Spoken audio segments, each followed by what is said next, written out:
In the dark there lies a tale, hey, with Joshua Joseph's voice.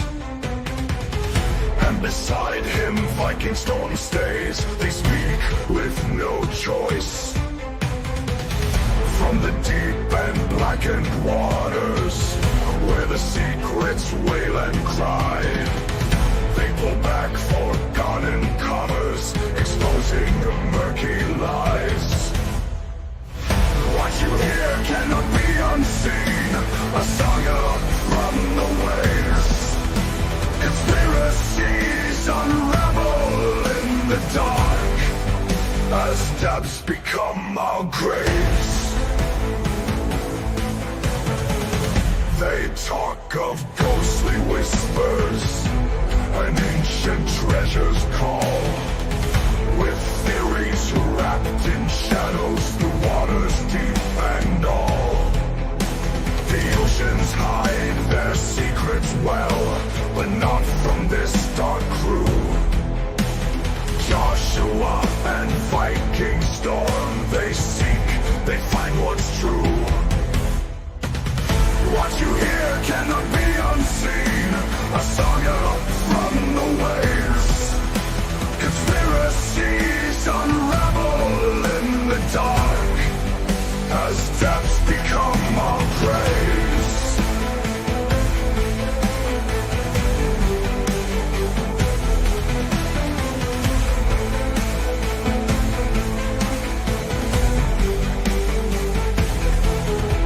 The oceans hide their secrets well, but not from this dark crew. Joshua and Vikingstorm, they seek, they find what's true. What you hear cannot be unseen, a saga from the waves. Conspiracies unravel in the dark, as depths become our graves. As depths become our graves.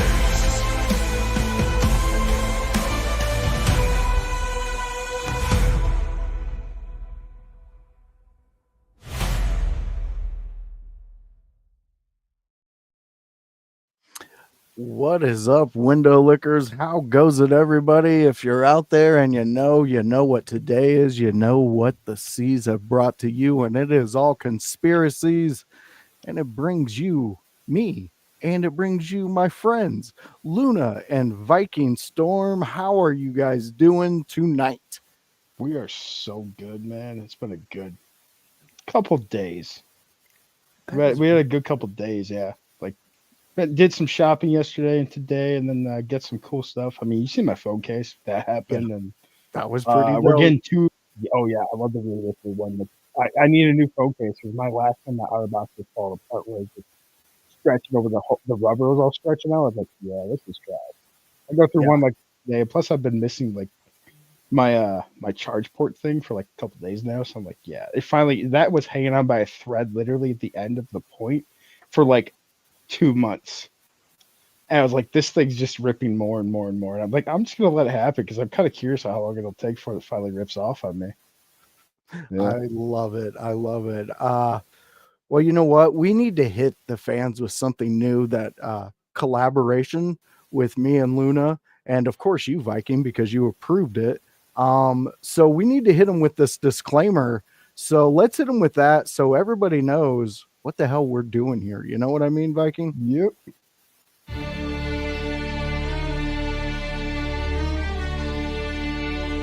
Disclaimer. The theories and opinions discussed on this podcast are for entertainment and informational purposes only. They are strictly speculative and should not be taken as factual or authoritative. The views expressed are those of the hosts and guests and do not represent established facts or expert consensus. Listener discretion is advised!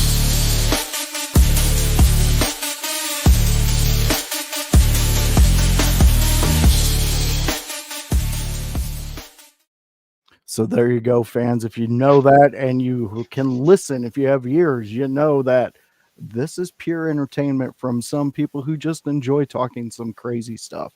I think more so Viking and Luna like eating popcorn and listening to me rant and rave, but they're willing to put their name on it. So, time to time.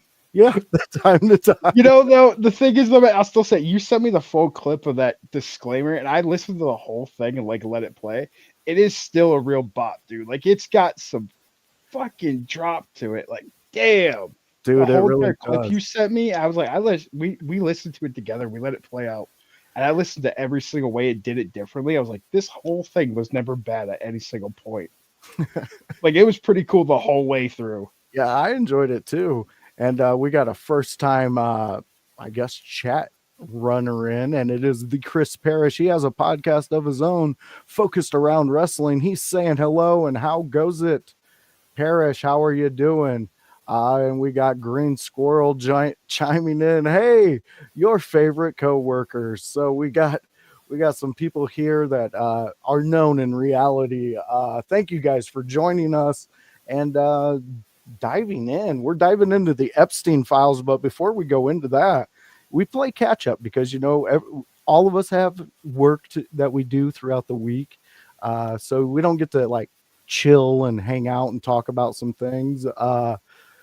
Viking, we got some wrestling that's happening coming soon to my area. Royal Rumble, that's popping off. The IYH crew is out there, and they are going to be doing a docu-series for the Royal Rumble in Indiana, and they're going to be doing based on the indie wrestlers out there. So that's going to be exciting. Hopefully other promotions can see what we bring and possibly link up with us for future endeavors on that. Wow, that is cool, man. I like that. That is gonna be cool to watch then.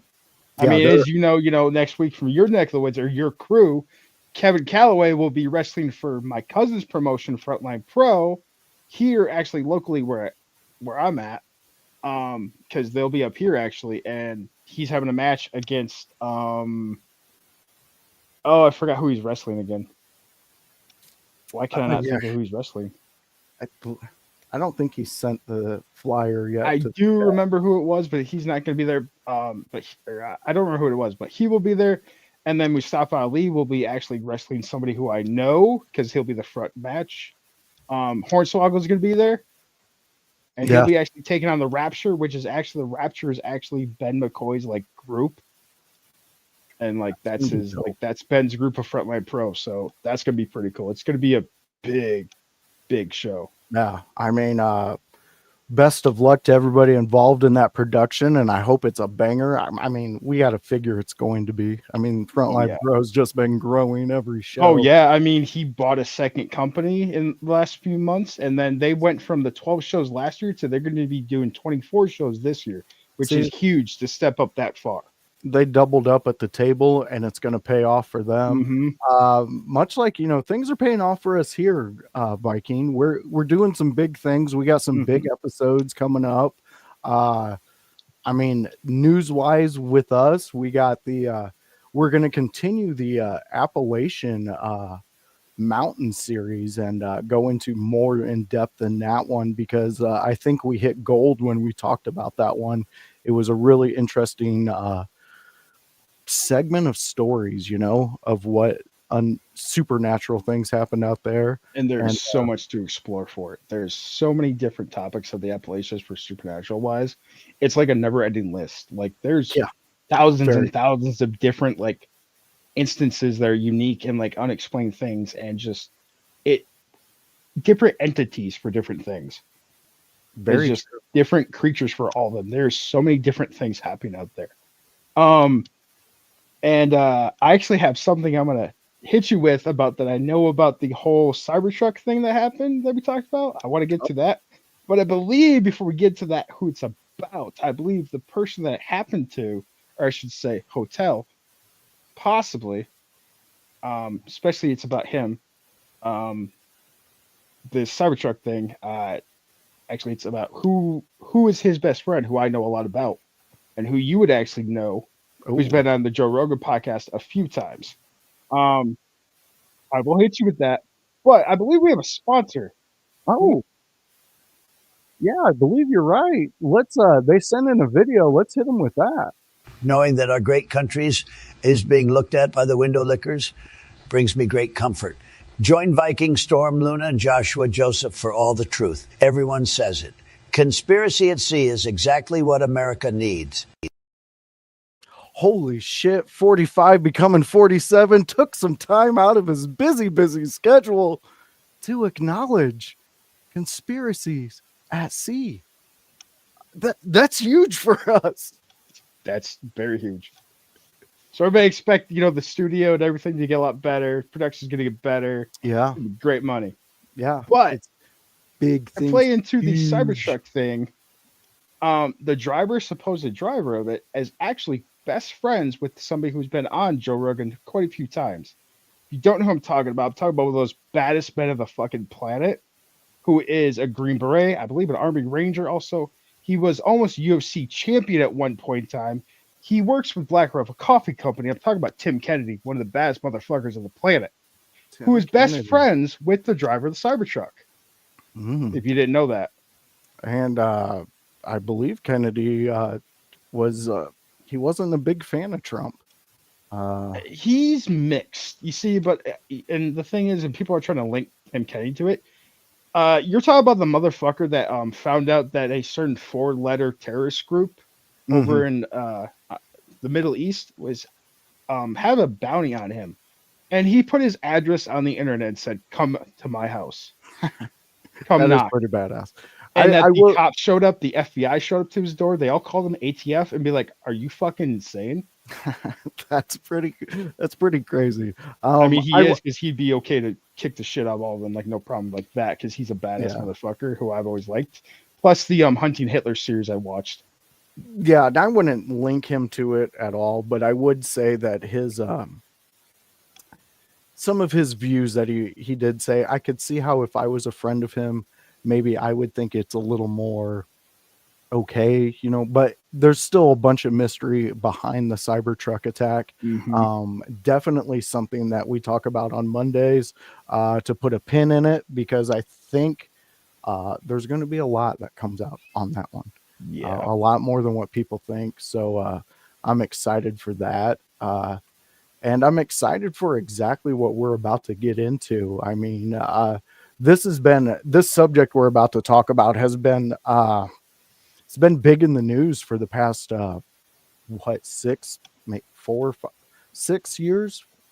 I mean, there was talks of it that was coming out a lot more, I would say, during the Alex Jones podcast with Rogan, where he kind of exposed it. And then Rogan on an opposite show, he kind of said, this guy's been talking about that stuff for going on. You told me about that about 10 years before it even came out. So, the whole subject that I'm dancing around right now is the Epstein files, the Jeffrey Epstein case, in which some really crazy things happened. And we're going to cover that. We're going to cover the arrest. We're going to cover some of the things that he was associated with, the courts and things like that. So Luna and Viking, are you guys ready to get into that? Luna ran out of the room. She's feeding the cat quick. Our cat's going insane for a minute. You know what? But we're all ready to go though. Yeah, we can speak for her on that one. Yeah. We know she's ready to go. So welcome to Conspiracies Seas. In this one, we're going to dive into the darkest depths of the ocean and the human heart. I'm your host, Joshua Joseph. My co-host here, Vikingstorm, and Luna. She's our information guru. We talk about these things, and if there's anything extra, Luna hits us with that. And in the chat, if there's anything extra you want us to know, put it in the chat, because we will hit it. Because we are tackling one of the most shocking and sinister cases of our time, the Jeffrey Epstein files. This also includes some of the Ghislaine Maxwell.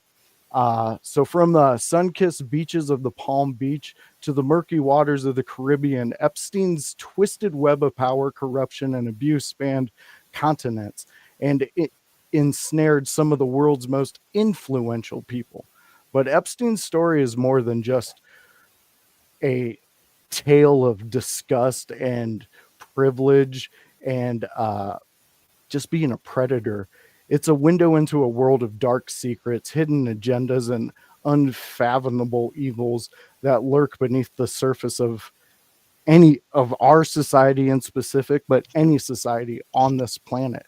So join us in this journey into the journey of the darkness as we uncover the truth of Epstein and the conspiracies that are surrounding him. So let's set sail with some truth, everybody, and get into this one. So Vikingstorm, let me ask you, what do you know on a basic outline of the Epstein saga, the things that happen? Other than multiple celebrities being absolute fucking perverts and sexual predators and people who used to watch movies about it, you're like, man, I can't watch that movie now. I can't listen to that person. I mean, from Chris Rock to Tom Hanks, who were both on the same jet there to the island. I mean, and why do you think Tom Hanks lives in Greece?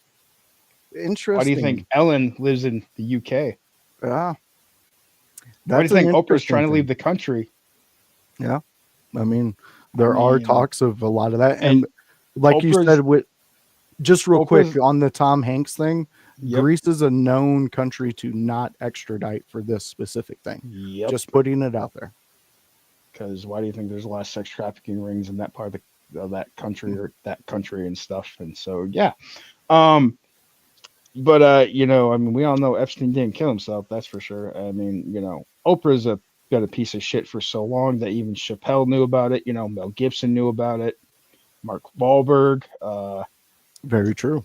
They all knew about it. They all knew, and they tried to do something. And I mean, you know, now look at what Mel Gibson's doing, and people think this is new, but what he's doing. He's been working with a group of guys that have been investigating the sex trafficking ring of Hollywood for like years. Yeah.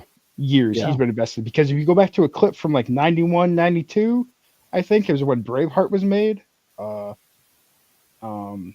Something like that. It's a clip about him talking about these inner rings that he's not a part of for a reason, because he doesn't want to be involved. And he knows what goes on, but he doesn't do anything until now, which has been, you know, the Me Too movement and all that stuff. You know, nowadays a lot has been brought out with Hollywood being sexual predators. 90% of them, you know, the people of that business. And so it's brought a lot to limelight. And he's been working with a group of it was 2 or 3 guys, this group. I believe they have a documentary on Netflix too. I can't remember what their names are. I'd have to look it up. But it was Mel Gibson was working with this group of guys that they are military. They're ex-operatives, and they specialized in like finding people for like sex trafficking and whatnot, or something like that. Mm-hmm. And so they've been doing like this whole. I can't remember all the details. I remember they mentioned somebody like that in their organization. I'm not 100% sure that's what they did, but that they've been investigating the whole entire trafficking ring, because the one guy, he was so emotional when talking about in this little clip I watched, or these couple of clips, and like you could tell how pissed off he was, and like emotional about that, the shit he's seen. He knows what happens. Like he's like, it made him so angry to just know that the people that you'd watch on TV and whatnot, and celebrities and whatnot, their music, to watch them on screen, like these people you're supposed to enjoy are really just despicable people, like horrible. Yeah, I know what you're talking about, and honestly, right now, if we're expecting anything different, I mean, but if your attitude or your idea is that the population's going to get smarter, healthier, and more adept at problem solving, you're on fucking crack. And I mean, that's just where you're at in society. If we're expecting that, not fucking wrong, man. That caught me by surprise, you fucker. Well, you know, I mean, there's a lot of things that I don't even care. I mean, I just don't. If I catch you by surprise with one of these clips, I enjoy that. That's where I want to be. But see that ogre fucking looking chick? I swear to God, I'm done. Oh, I love it. I love it. So let's get into this. Let's get into some truth about the Epstein and Maxwell files, and where we are at with that right now. So the Epstein and Maxwell scandal has revealed several disturbing facts. At the center of the scandal is Jeffrey Epstein, a convicted sex offender who died by in prison in 2019. His associate, Ghislaine Maxwell, and yes, I don't really care what her real name is. That's how It's I'll Giz. always call her. So it's Ghislaine Maxwell, was found guilty of child sex trafficking and other offenses connected with the Epstein activities. Key facts on this: Epstein's trafficking ring. Epstein and Maxwell were accused of recruiting and grooming underage girls for this type of trafficking. Maxwell was convicted of inciting minors and trafficking of underage girls. Her role in this was she was a longtime associate of Epstein and a former girlfriend. She was accused of helping him recruit and groom these victims and was convicted of 5 out of 6 counts, including trafficking of a minor. So we also had actual evidence of his Epstein's powerful connections to several high-profile individuals, including politicians, business leaders, and celebrities. However, it is essential to note that these connections do not necessarily, and I cannot stress that enough, these do not necessarily imply involvement in Epstein's crimes. And we can take that also into the Diddy account.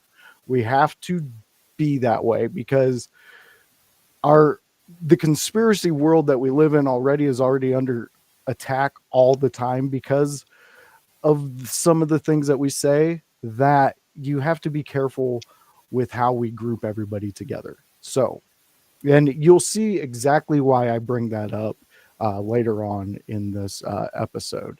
So the investigations and trials, Maxwell was arrested in 2020 of July and denied bail. So her trial began in November 2021, and she was convicted in December of 2021. She was sentenced to 20 years in a federal prison. Now, these facts provide a glimpse into this disturbing world of these two. There's definitely way more to get into. The scandal has raised questions about accountability of powerful individuals and the system that enables their crime. And that's honestly where my mind goes, that this system allows certain people to get away with these things. And we'll go into more of those in different episodes with a lot of the groups, fraternities, sororities, things like that. I mean, they're out there just doing. Why do you think fraternities have you screw sheep and all this and, give guys blowjobs? That's why I never joined them. Because they want to compromise. Wait, go back. What? Yeah, I mean, why do you think that happens? That's just not normal. You don't just do that. You do that for powers, man. So, Viking, with all the information, and then I just slapped you in the face with a little Alex Jones comedy. I'm a little fucking high, bro, and I've been drinking just a little bit now, but then you hit me with that where I'm totally chill right now. I wasn't expecting that shit. Well, good. I love to keep you on your toes. But with all that information, where does that put your mind? Where, did you learn anything new out of that information, or was that like something that you basically knew throughout? I don't know. All I learned is that Alex Jones is just funnier each time I watch a fucking clip of him. Yeah, he is. I mean, Alex Jones is one of my favorite people out there. He makes me laugh on all types of levels. I mean, but wasn't he the one that was against? I swear that's what the clip was. Does he hate Trump? He doesn't hate Trump. He's a little. He's like Kennedy. There were some things that he thought Trump could have done, and people he brought into the circle into the first administration. And plus, there's a argument to be made for Jones because Trump kind of abandoned him when others were listening to what he was saying, especially when it came to the Sandy Hook case that happened and things like that. So at that moment, but you know, at the end of the day, I'm just to be honest with you, I'm kind of retarded. In that, you know, I'm just there, man. Can't relate. You can't fault me for anything. Listen, I've learned over the years of how autistic I actually am, and Luna's pointed out a lot of it. So I admit to being retarded. I say that boldly because I definitely am retarded on some shit. Yeah, me too, my friend. Me too. But back to so we can wrangle ourselves back in. Was there anything that you might want to add to what was said through that? I know it was just the basics of court and who got what and an outline for that, but so a few things. I have a few questions. One, okay, and I'm gonna say them each in order. One, where is she now? Two, okay, you say 5 to 6 different accounts, but how many times of each one was it charged? Though is what I'm asking. Like, is it all just a one charge of each, or is there 50 charges of trafficking a minor? Like, because there has to be multiple different times it's happened. So, right, that's the way court works usually, or laws for anybody else. So, I want to know how many times each did she actually get charged for the charges themselves? Sex trafficking a minor. Is that times 50? 30,000 years in jail. I don't know. Yeah. What I do know is that she got the 20 years. So that's where it's at with that. She only got 20 years in prison. That's what I believe that they said in that. Yeah, she was sentenced to 20 years in a federal prison. That's it. Yeah, which I don't know about you, but in my mind, because hold on, before you finish that, you and me are both stoners. We admit that.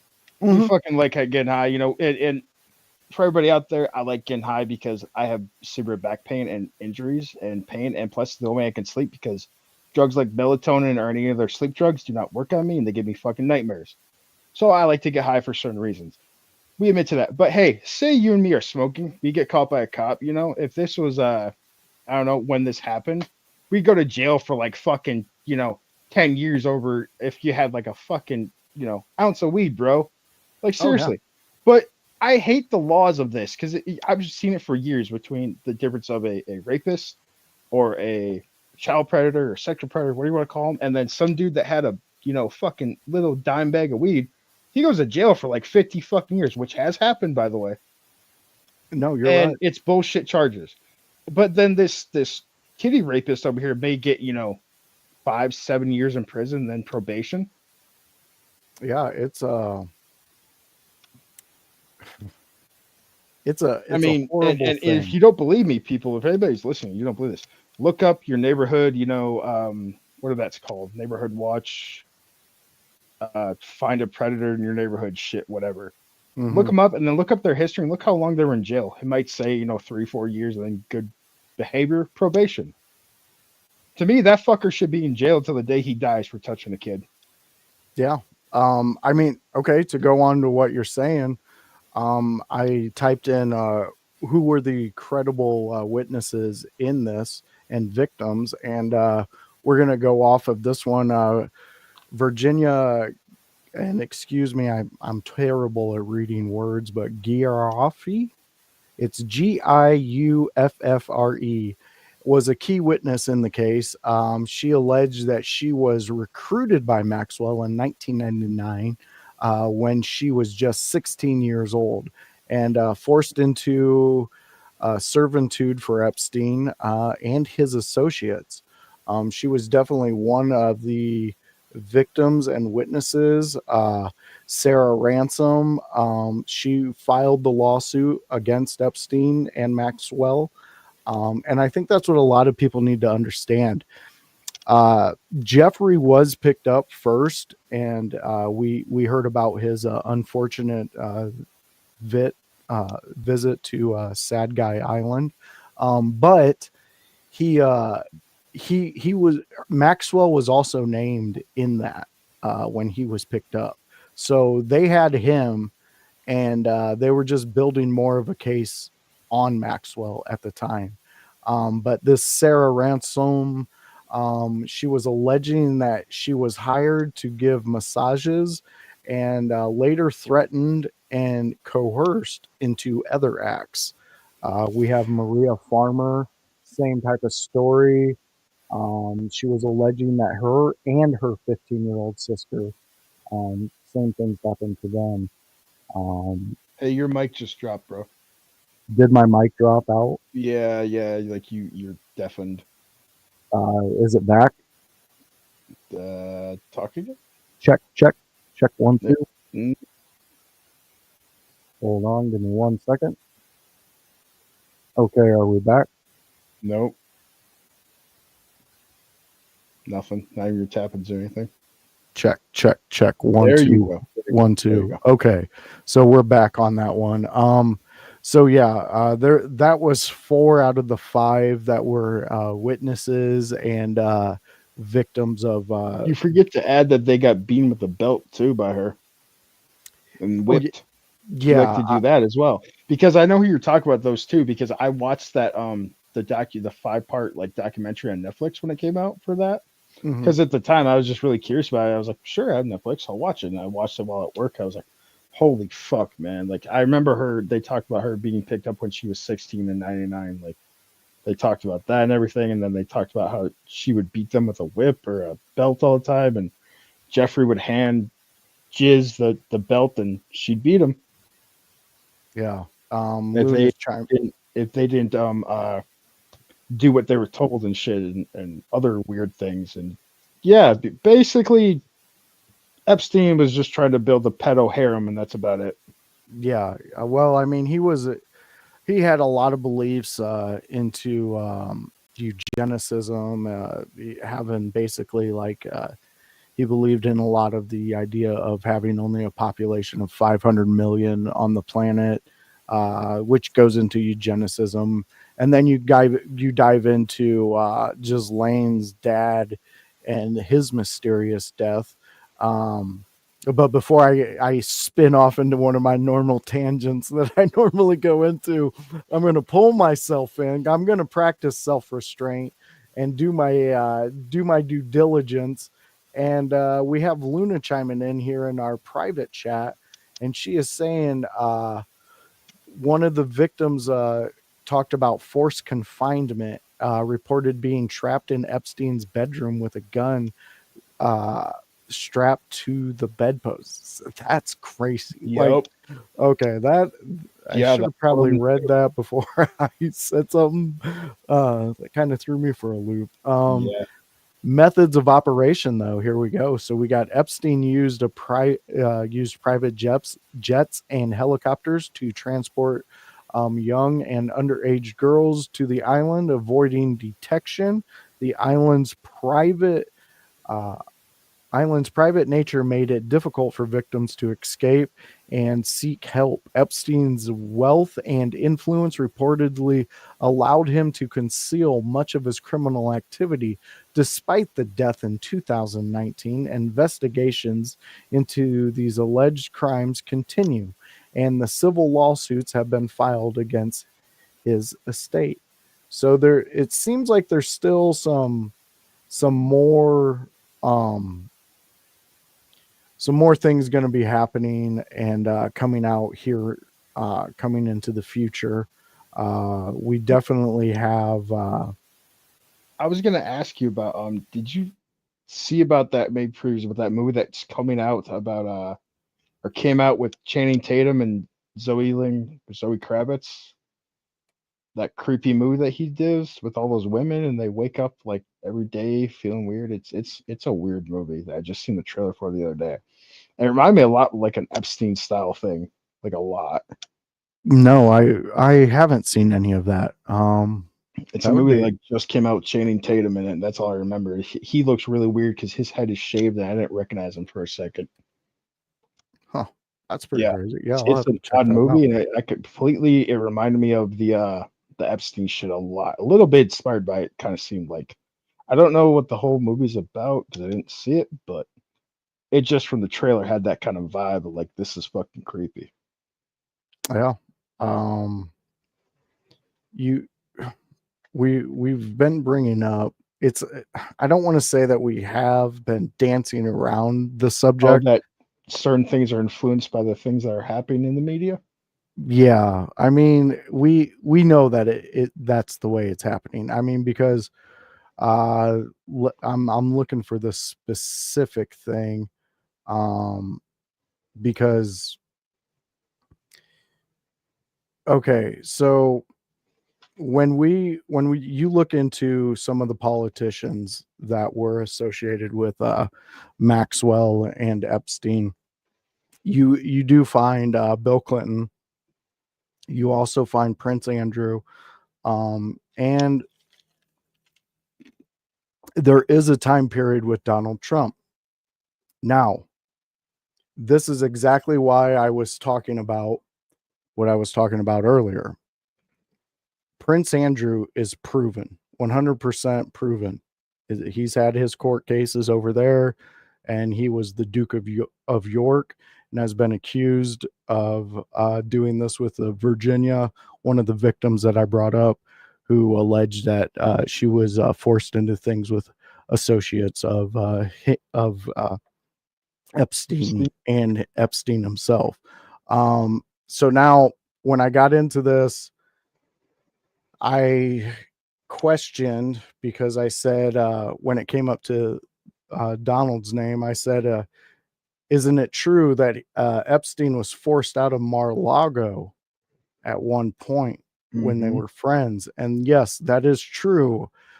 So there was a rumor, well, not a rumor, there was a confirmed story that happened at Mar-a-Lago. Epstein made advances towards one of the members' younger daughters, and when word got to Trump, he booted him out of there. And he booted him out and cut ties with him. Now, there was, with that, it shows that Epstein's first conviction, I believe, was 2008. This incident happened in 2006. And yes, I understand people will say, but what about the fact that he was associated with them? Yes, I get you. He was associated with them, but that was up before he was convicted. So the Mar-a-Lago thing happened 2006. Everybody says, but there was many interviews that when Trump did talk about him, he mentioned the fact that he had that Epstein had seen what a proclivity towards the younger girls, and Trump admitted that. But again, he didn't see him like do that. Like, he didn't know it for a fact. He just thought that that was there. And on 2006 proved the point, in my opinion. And that's when you get into where I can defend some people. I don't know if I can defend a man who has his own portrait of the dress that was in question, in which he ejaculated on. A painting of that in the foyer when you first walk into the house. And that's in the New York house. Wait. So you're telling me Epstein has a portrait painted of a dress that he jizzed on? Luna, can you type up Bill Clinton artwork, blue dress, and show it to Vikingstorm? Wait, Bill Clinton does? Oh, I thought it was Epstein that has No, this. Epstein has this portrait of Clinton in the blue dress of the Monica Lewinsky scandal, painted like him, like Bill Clinton sitting in this blue dress in a chair with a cigar. If you look it up, you'll be able to find it. I don't want to look it up. Jesus. Yeah, so that's hanging in there. There's multiple different things. I mean, you can go into the connection of the island itself and the way it looks like Nickelodeon's old logo back in the day. You can go into the pyramids and the way that the building that was on Epstein Island was painted with the blue and the white. is the same that was in Ellen DeGeneres's background of her show. There's a lot of similarities you can go into with these things. Yeah, so it gets really We're past the point of really fucking weird, okay? yes. We're way past that. Like, this is beyond bizarre, even. Like, yeah, I mean, you go into like what Luna dropped in here. She said Jeffrey Epstein's private island, Little St. James, in the U.S. Virgin Islands, was alleged site of numerous criminal activities, primarily involving the exploitation of underage girls. And the island became known as Pedophile Island. What the fuck? Like, that's a commonly known thing. That's what it's named. Anyways, due to the nature of these alleged crimes, these criminal activities, sex trafficking of minors, Epstein reportedly brought underage girls to the island for that purpose. The abuse, multiple victims reported it, including a 15-year-old who attempted to escape by swimming. There was a lot of concealment of these activities.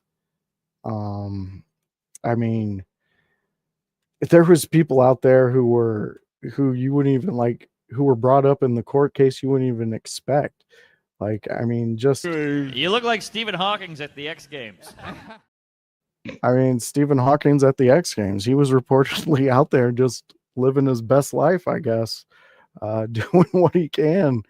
That's very disturbing to know.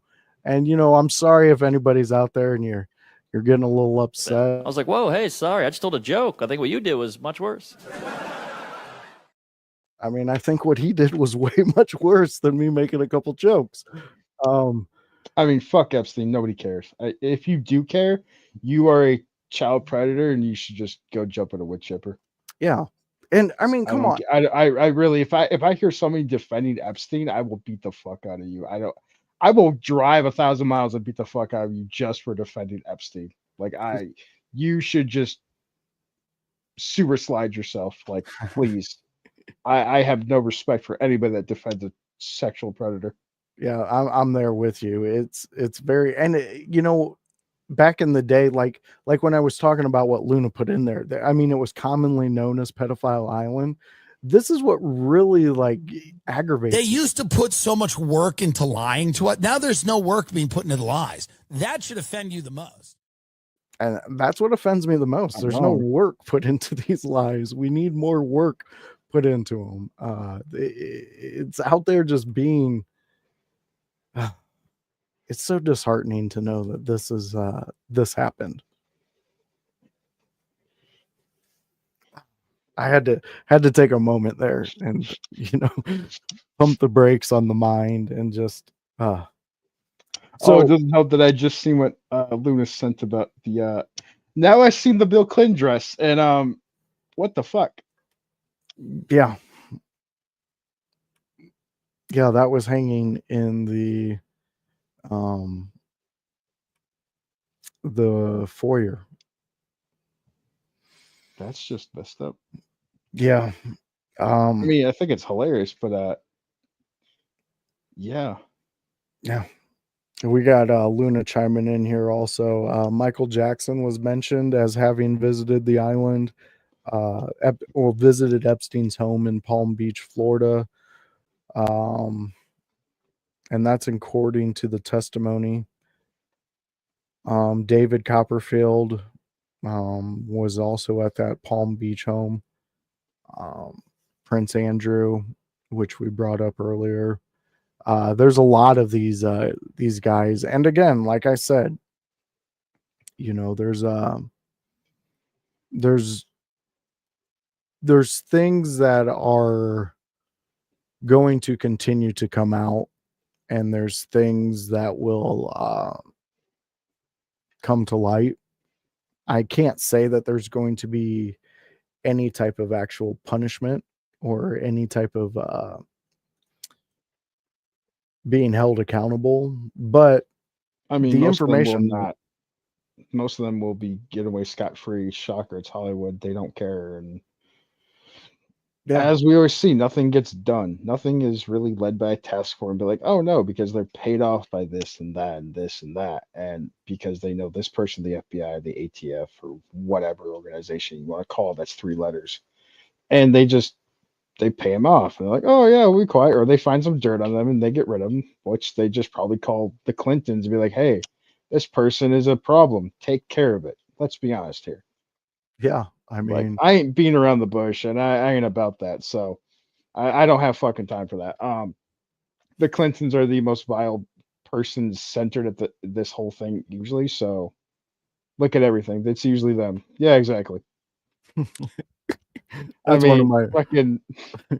It's everything with them. They're always at the center of every single thing you hear about sex trafficking or with celebrities, like all that, like sexual predator stuff with celebrities. You hear it's always them. The Clintons are always linked to it every single time. No, I'm If there's I'm there somebody's with covered you. up death, in an organization or some place, Well, they're linked to it all the fucking time.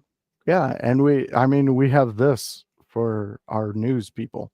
These Oh are yeah. what they do, you know. I mean, this is how and then you have people who will willingly absorb that information and talk about it as if it's fact. And they'll do this before sitting down and like doing exactly what we do. Looking at the information, bringing up actual court things, statements from a court. It's Exactly. And don't just read or listen to everything you see. Do different information and different things. Keep investigating a subject. If you read an article, okay, you've seen a little part of that, you're like, oh, that's what I'm trying to look for. Read into that and search that part. Then you see another one, search that part and keep searching. Keep going in and diving in. Don't just listen to every single thing you read or see. Keep doing research. Inform yourself as much as possible. Knowledge is the greatest power you can have about something. Keep using it. you said it. You said it, man. I mean, honestly, Your pussy killed my son. I mean, that's just facts. I love Tim Dillon. I'm sorry. Fuck! What the fuck? Again, I love Tim Dillon. I think he's an American treasure. I don't know who the fuck that is, but I like him already. Yes, he's a great comedian, one of my favorites, and he goes on.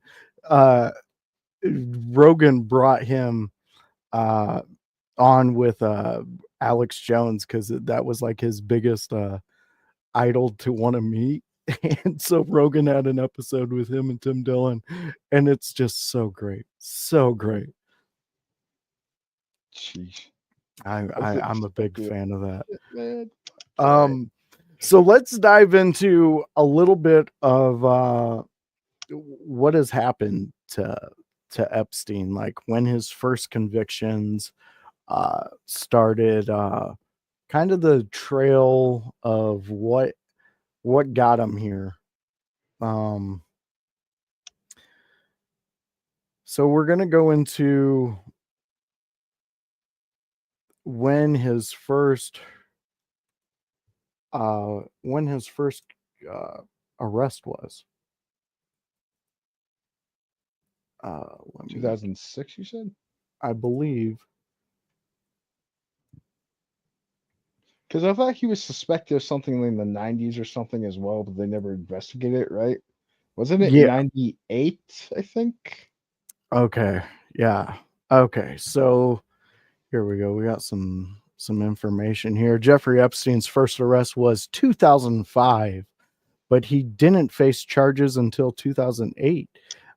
In March 2005, Epstein was investigated at the Palm Beach Police Department after a 14-year-old girl reported that Epstein had molested her. However, it wasn't until 2008 that Epstein was actually arrested and charged with soliciting prostitution from a minor. He pled guilty to 2 state felony charges and received a 18-month sentence, but served only 13 months.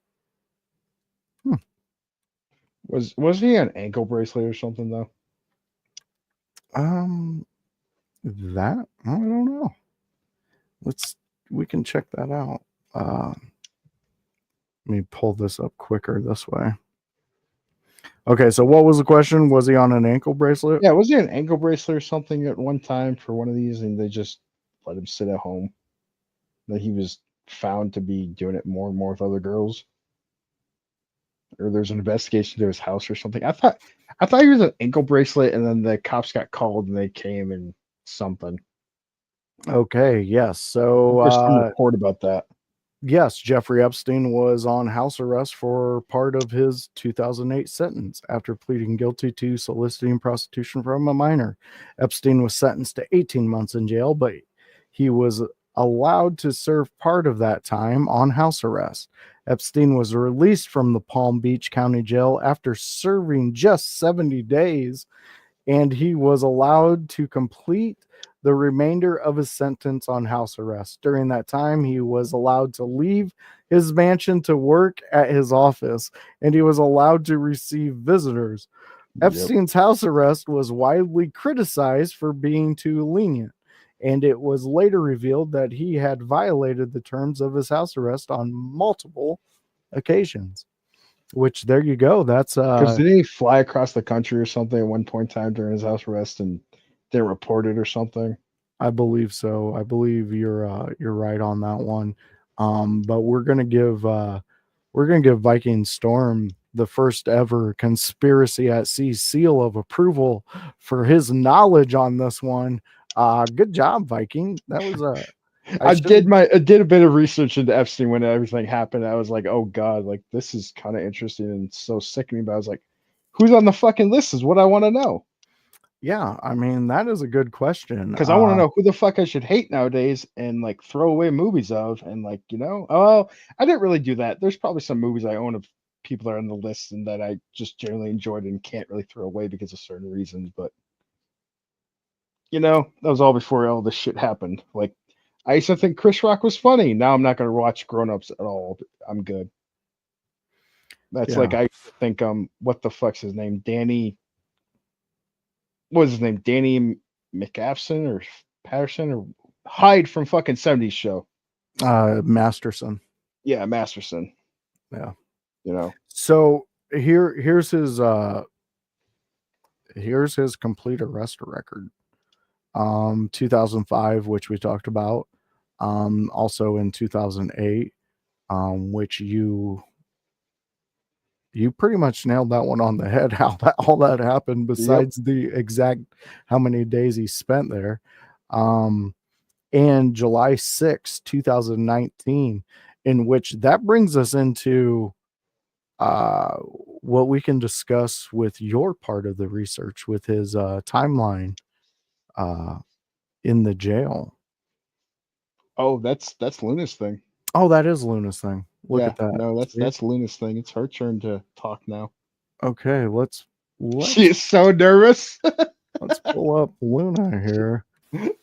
All right, Luna. So now we are at Epstein, July 6, 2019. He's arrested, goes into jail. Can you give us any more information on that timeline? Well, I've got to pull up my information here, so just give me a second. Oh, no worries. And like I said, that was his third arrest, in which, interesting enough, doesn't seem like his first one. He was just investigated for the very first one in 2005. So nothing ever came of that one. He just got investigated. Give me like 5 minutes. I lost my link. Oh no, she lost the link, guys. But that's okay, because we can go into you know what, everybody, I think we need to take a gander at that again. We just want everybody to know, these are some of our opinions. What we are giving right now, though, is some factual information, but the theories and opinions discussed on this podcast are for entertainment and informational purposes only. They are strictly speculative and should not be taken as factual or authoritative. The views expressed are those of the host and guest and do not represent established facts or expert consensus. Listener discretion is advised. And for those who can't really understand that and are just too dumb like us sometimes, because let's be honest, the three of us are just retards that like talking about some cool, weird shit that we find interesting, okay? And that's all we're doing here, okay? That's the dumbed down version of that disclaimer That for is- you, that because is- some of you will not understand it. I Which, absolutely to be love honest, it. there's a lot of big words there that, you know, on a really stoned ass night, I couldn't read half of those fucking words, okay? Yeah, So, try saying them. exactly. All right, Luna, are we there? Yep, got it. All right, let's hear it. Okay, so kind of reiterating and touching on what you had already said. So March 2005, Palm Beach, he was being investigated about the 14-year-old.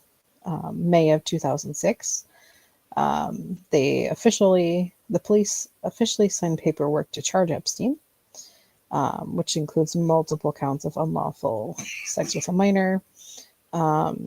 July of 2006, the Epstein is arrested after a grand jury indicts him on single count of soliciting prostitution. 2007, I can't speak today. Federal prosecutors prepare an indictment against Epstein. June of 2008, Epstein pleads guilty to one count of soliciting prostitution and one count of soliciting prostitution from under age of 18. And he did do his 18 months. July of 2009, Epstein is released from jail. And for the next decade, multiple women who say they are Epstein's victims wage a legal fight to get his federal non-prosecution agreement voided and hold him and others liable for the abuse. November of 2018, it looks like the Miami Herald revisits the handling of Epstein's case in a series of stories focusing partly on the roles of Acosta, who by this point is the presidential Donald Trump's labor secretary, in arranging his unusual plea deal. And July 6th of 2019, Epstein is arrested on federal sex trafficking charges after federal prosecutors in New York conclude that they weren't bound by the terms of the earlier non-prosecutional deal.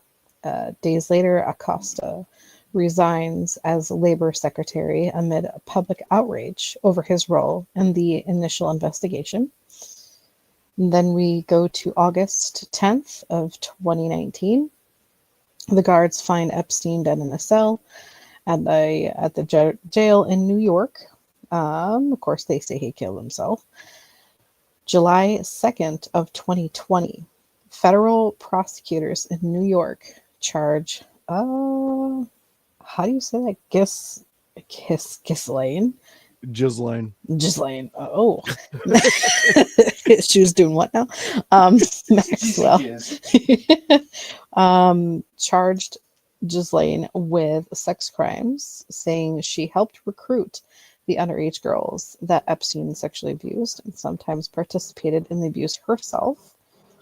December 30th of 2021, after a month-long trial, a jury convicts Maxwell of multiple charges, including sex trafficking, conspiracy, and transportation of minor for illegal sexual activity. And to kind of wrap it up until June 28th of 2022, Maxwell is sentenced to 20 years in prison. My source for that was the Associated Press. There we go. That was a very good outline of the debauchery of this man. Definitely way more in depth than what I got, which begs to question, with all the all the things that happened before, and like Viking, you brought up the fact that he definitely violated all pretty much every aspect of his parole. What's that? Where do we how do we let him get this like continue? How was it allowed to continue? That's what I was wondering when I watched the like 5 or 6 part show on Netflix. I was like, how did it continue? He was continuously investigated, continuously by Yeah. Palm Beach, and they always basically slapped him on the wrist and let him get away with it. Like, how the fuck did it continue all the time? Yeah. Like, I get shitty police, but like, come on, you got to be a complete fucking unintelligent moron that doesn't know 2 plus 2, for the love of God, to not understand that there's something wrong if he continuously got investigated so many times. Yeah. I mean, I hate to bring it up, but there's a lot of border agents that have been talking about some of the young girls that come across, and and the young boys. I mean, the children, Mm-hmm. they have numbers with them, phone numbers. And when these border agents call those numbers, it's usually somebody who's saying that they're going to pick them up, but they're known child traffickers. Like, they're known. It's not an Yep. unknown thing. It's a known thing. Dr. Phil, say what you want about him, but he did a whole documentary series about it after he left television. Um, and it was hard to watch. I mean, there's a lot of things, people out there who are combating this. Also, we have a lot of them that we've lost. We had Chester Bennington. He was on a lot of things, trying to speak out about this stuff. Isaac Cappy, he was very boisterous about this. Isaac Cappy. That name sounds familiar, but I don't remember. Yeah, Isaac Cappy is the one who sounded the alarm on Tom Hanks. Oh, okay. I believe he was a part of, I think he was in Transformers, but he was also the guy who apparently committed suicide by jumping off a bridge, but he had like, I think 6 or 9 bullet holes in him. Oh, is this is the guy? Okay, that's the guy you keep talking about. All right. Yeah, that's Isaac Cappy, which is a fun little, if you ever have any time and you want to go down a fun rabbit hole, just start the Isaac Cappy videos. Start from the first one and then watch him go. And he goes pretty wild, but he is not. Here we go. Luna she is the young Jamie of this generation. Cappy died by suicide in May 13th, 2019 in Belmont, Arizona, by jumping off a bridge into oncoming traffic. Before his death, he posted a lengthy message on Instagram apologizing to various people and entities, including Jesus Christ, Donald Trump, and QAnon. Also, we won't be able to bring it up, but Luna, if you are able to use DuckDuckGo, and there's a possibility you can see the video of him right before the jump. Like, I'm talking like you can see the guys on the bridge pull the gun out, shoot him, and then push him off the bridge. I've seen it multiple times. It's there. It's pretty disturbing. I don't want to traumatize you, so if it's something that is going to cause any issues, do not look at it. But yeah, I've seen that one. I actually have it on a hard drive over here, kind of hidden away. But yeah, so there's a lot of connections that we talked about with the celebrity circuits on the Epstein things. I believe that Isaac, he had an incident with a woman where he got into a physical altercation with her at a restaurant, and he pretty much assumed that that was his ending. If you watch his video series, You're muffled again. okay. Try this one. Hopefully that clears it up, or it clears itself up here coming up. But yeah, I mean, there's, I don't know, maybe I can try. So you're still muffled. Did that clear it up? Nope. No, I don't know. Sometimes it acts weird. I don't. It's Saturday, so if it's Saturday, There you go. Okay, so if it's Saturday, everybody knows that there's a lot of shenanigans that happen on this channel. I don't know why. We run 6 shows on this channel weekly, and none of them ever have any of these issues. So I don't know. Whatever your mind wants to go to, I guess, with that one. Viking, is there any other celebrities you want to get into that could be loosely associated with with Epstein? Just because, I mean, I have 3 that are kind of in connection because they were all involved with each other, and they were the ones investigating Epstein and the sex trafficking ring of Hollywood. And these 3 men are all dead now by suicide. And I mean Chris Cornell, Anthony Bourdain, and Chester Bennington, which all 3 of them were known not to be suicidal, depressed, not really. I mean, some stuff I know Anthony and Chris Cornell were very close because they were very similar and they were similar in age. And I knew Chester was a friend of them because of, well, music, and plus him and Anthony got really close. And Anthony actually reached out to Chester's wife when he killed himself, supposedly. And these men were all investigating it together. They all were. And the weird thing is Chester ended his life on Chris Cornell's death date as well. So that's really weird. Yeah, that's bizarre right there. I do know that Chester he had some things going on with him, but he was getting better. But nobody was, he was doing a lot of help, but nobody ever thought he was gonna do that.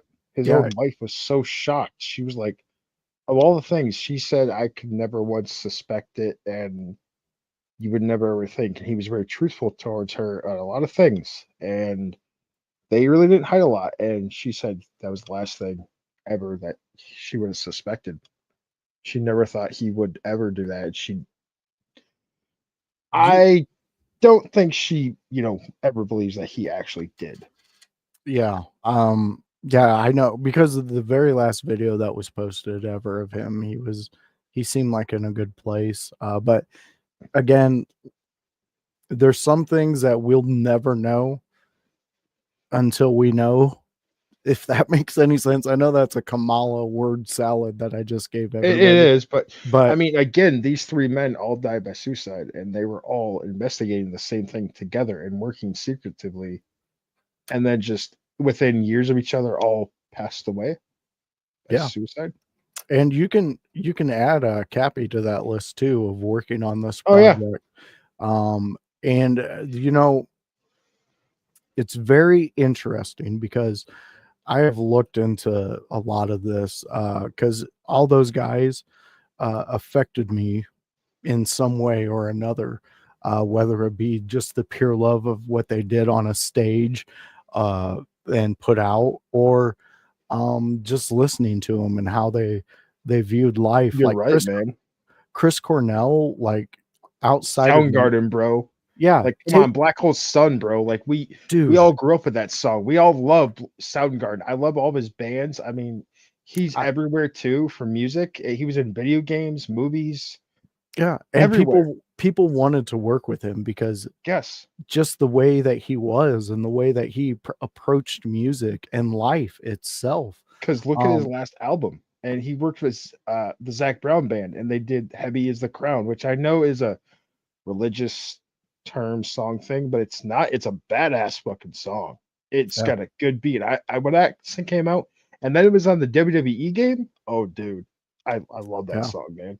It I was mean, great. And then he was just dead out of nowhere. Like it hit hard. Like I was like, God. And me and my buddy at the time were just like, we were just like talking about how good Chris Cornell was like the week prior, and Yeah. then like week or two prior, then all of a sudden dead. We were literally talking on Xbox Party Chat, and like he's like, "Hey, did you see?" I'm like, "What?" He goes, "Chris Cornell's dead." I'm like, "What the fuck?" Like we were literally just talking about him 2 weeks prior about how good his music is, with the new album and other stuff, all his bands, like, and then he's dead. Yeah, Like it was such an awkward feeling, man, because you get that serotonin boost about good shit, going on in the world, and like it's like emotional in a moment because you're just like, God, I was just like idolizing this person, and then they're fucking gone. It hits you in a weird way. No, it really does because Cornell just, if you even take all the music out and you just hear his words in every song that he wrote and he did, the way that his voice let those notes, those words hit my ears, it gave it a whole like life of its own. So it's like a whole different instrument inside the band once it's all collected, because Cornell had this way to just hit certain frequencies uh, of your mind, of your body. And we, in the studies of frequencies, you've learned that there's your body can be manipulated by these frequencies Like how and you make get it, goosebumps from a sound. It's like that. exactly. Like the serotonin feel of a certain beat. Like, like, yeah, like I get what you're saying. Yeah, we Yeah. all have those. And I mean, just him singing in itself gives me goosebumps hearing it. Mm-hmm. We got Luna hitting us in the private chat with some more info. The events leading to Cornell's death unfolded as follow. Cornell performed with Soundgarden at Fox Theater in Detroit, finishing the show around 11:15 p.m.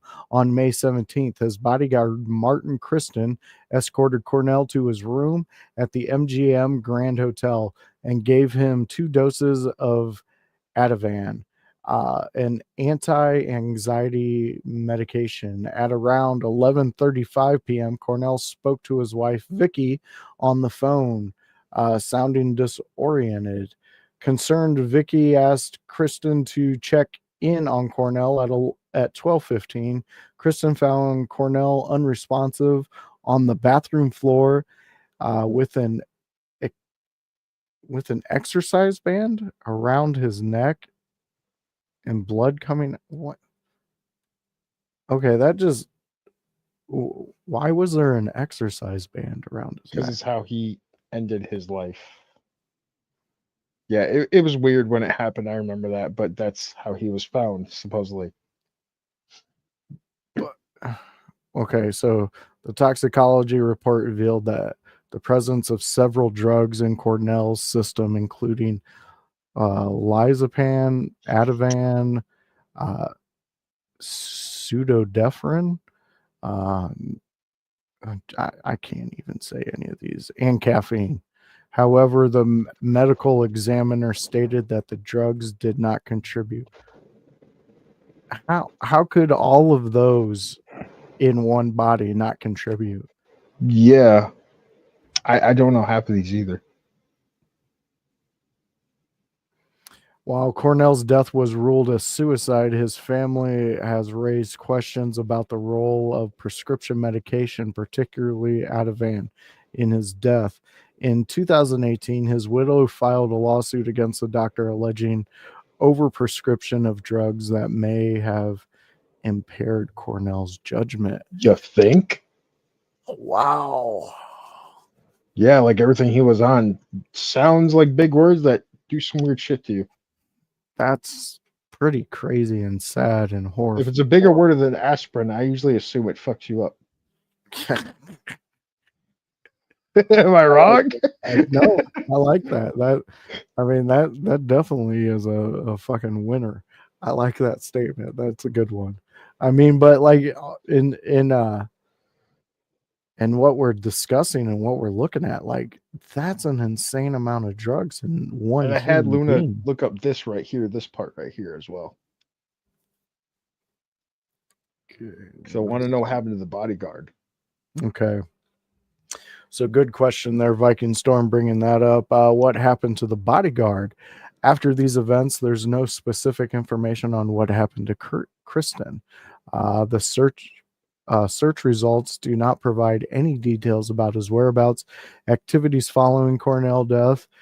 If worth noting that Kristen's actions during the incident were scrutinized as a part of the investigation, but no evidence of foul play on his part was reported in the official findings. Okay, Well, wait a minute. So you're gonna tell me the guy that gave him his antidepressant medication is not being questioned for what he gave him? Like, how do you not know? Like, he. Okay, so Chris trusted his bodyguard enough to handle his medication for him.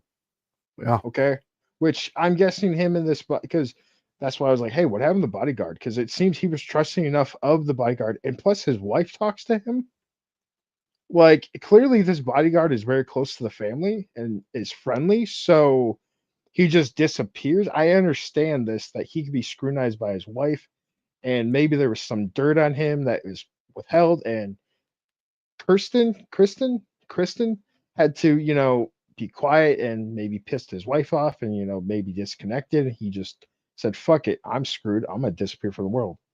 Maybe that happened. Maybe he's not lying dead at the bottom of a fucking river because they just wanted to tie up loose ends. Shocker. That's what the Clintons like to do. But, like who the fuck knows? But I mean, that's why I want to know what happened to this dude that just disappeared. And like, come on, he was trusted enough to handle the medication, which means he had it. So clearly the plan was, and I know this is a little bit over conspiracy here, but spitball with me. This is how they do in movies and games, and it usually ends up being real life because that's what it's inspired by. Is that the drugs were switched at some point in time, and that's how it fucked everything up. Very good conspiracy take on that. I like that. Luna, can we get any information on any other stars Yes, or is there people? anything about? But I want to know about the bodyguard specifically. Like, Yeah, the bodyguard. Did he do any other work for anybody of high level fame like Cornell or yeah, and especially how close politicians? was he with the family? Because clearly he was very close with them. Yeah, I would To like be to this trusted. know if there's anything we can find about that, because I mean Viking is painting some very big dots for us to follow on this one, because it leads to a lot, because they specifically mentioned he gave him 2 doses. Why I one mean, dose? after a show, is he that worked up? Because don't get me wrong, Chris Cornell didn't drink, as far as I know. Yeah, I don't know Right? I thought any there's a part thing on that that. he's been sober for a while. All they smoke cigarettes, I think.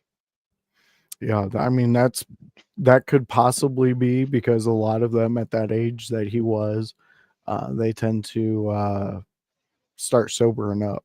Oh yeah, and I know he wanted to be there for his wife and I think his daughter. I think he has a daughter. I think he does He too. had a young daughter, I think, at the time. I'm pretty sure. But I know that he wanted to be like that. So yeah, I'm pretty sure he stopped drinking a while ago, that he was sober for a while. I'm pretty sure. So yeah, so I get it. After the show, he probably smoked a cigarette. Some anti-anxiety medication because he was probably a little fucking worked up after a show. I understand that stage fright is a thing. There's plenty of celebrities that still go out there and do it every day and get stage fright. So Yeah, you're right. I mean, there's tons of them that throw up before doing a comedy act sometimes, and because they're so anxious. I mean, I understand walking in front of thousands of people, a little fucking intimidating. Yeah. I mean, a little intimidating going out in front of hundreds of people or thousands and do a show. So Yeah, I mean it's very weird though when you look into some of these people and you end up finding who they're associated with. And like you talked about, there's a specific group, there's a specific family that they have a lot of these specific deaths surrounding them. I believe it's in the 80s now. And I know there's that whole. Okay, is it his side or her side though? From the 80s, because I don't remember how long they've been together. So No, I mean the number of the amounts of people who have died that specific way were in 80s. I think it's like 86 people have died that way around the specific two people. wow. One was a president and one tried to become a president. Here we go. So Martin Kristen connections. Cornell's wife, Vicky, trusted Kristen enough to call him and ask him to check on Chris when she was concerned about his well-being. Kristen had access to Cornell's hotel room and was responsible for helping him with his tasks such as fixing his computer, medication management. Kristen was entrusted with administrating Cornell's prescription medication, specifically Ativan. As I said, he was clearly trusted enough to be around Chris all the time, 24/7, as a bodyguard, friend, confidant. Clearly, that was the case. He was Heidi Klum's bodyguard for 4 years. Their professional relationship later turned romantic and dated for more than a year following Klum's divorce from Seal in 2012. Oh, he's the one she was fucking. Because I remember that. She was supposedly cheated on him and stuff with somebody. Yeah.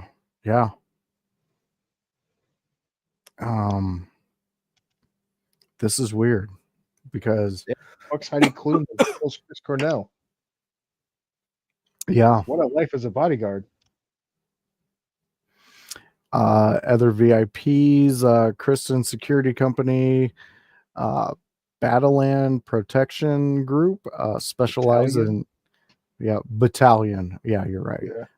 Protection Group specializes in executive protection for high profile executive, public figures, and VIPs. Cannot find any more names for.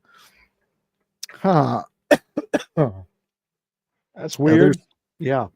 It's weird. You can only find out with the ones he was publicly involved in. That is very interesting, huh? Yeah, that all the other ones are just because some organization he had. Wait, when did this? Luna, if you can look it up. When did his company get started? Supposedly. That's what I want to know too.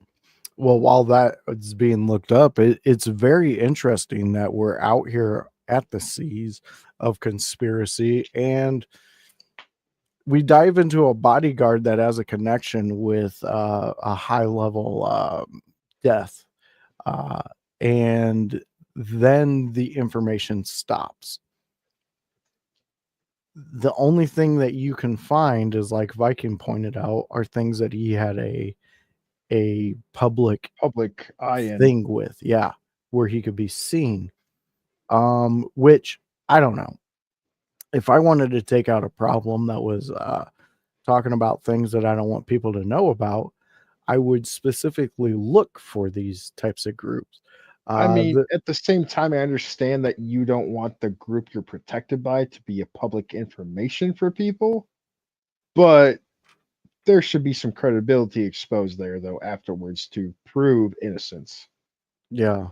The Battalion Protection Group was incorporated on March 19th, 2018 in Mission Viejo, California. When did Chris die again? I actually have that. Hold on.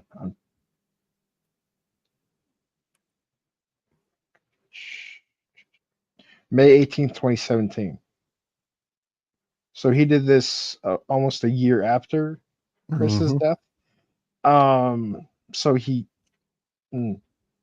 Well, they incorporated.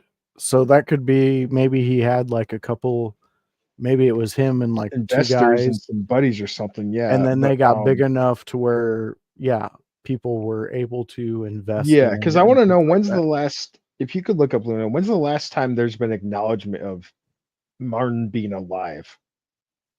Like even anything, any information of him last, anything public, any name on anything, a business deal, anything that their company or anything in his name. Because that's what I want to know. Is if he's been seen afterwards, this place was made, or this group, their protection group. Yeah. Huh. That's interesting. Yeah, because This is called investigating people. This is when you want to do your own research and you find out shit, like how we Yeah. try to do it.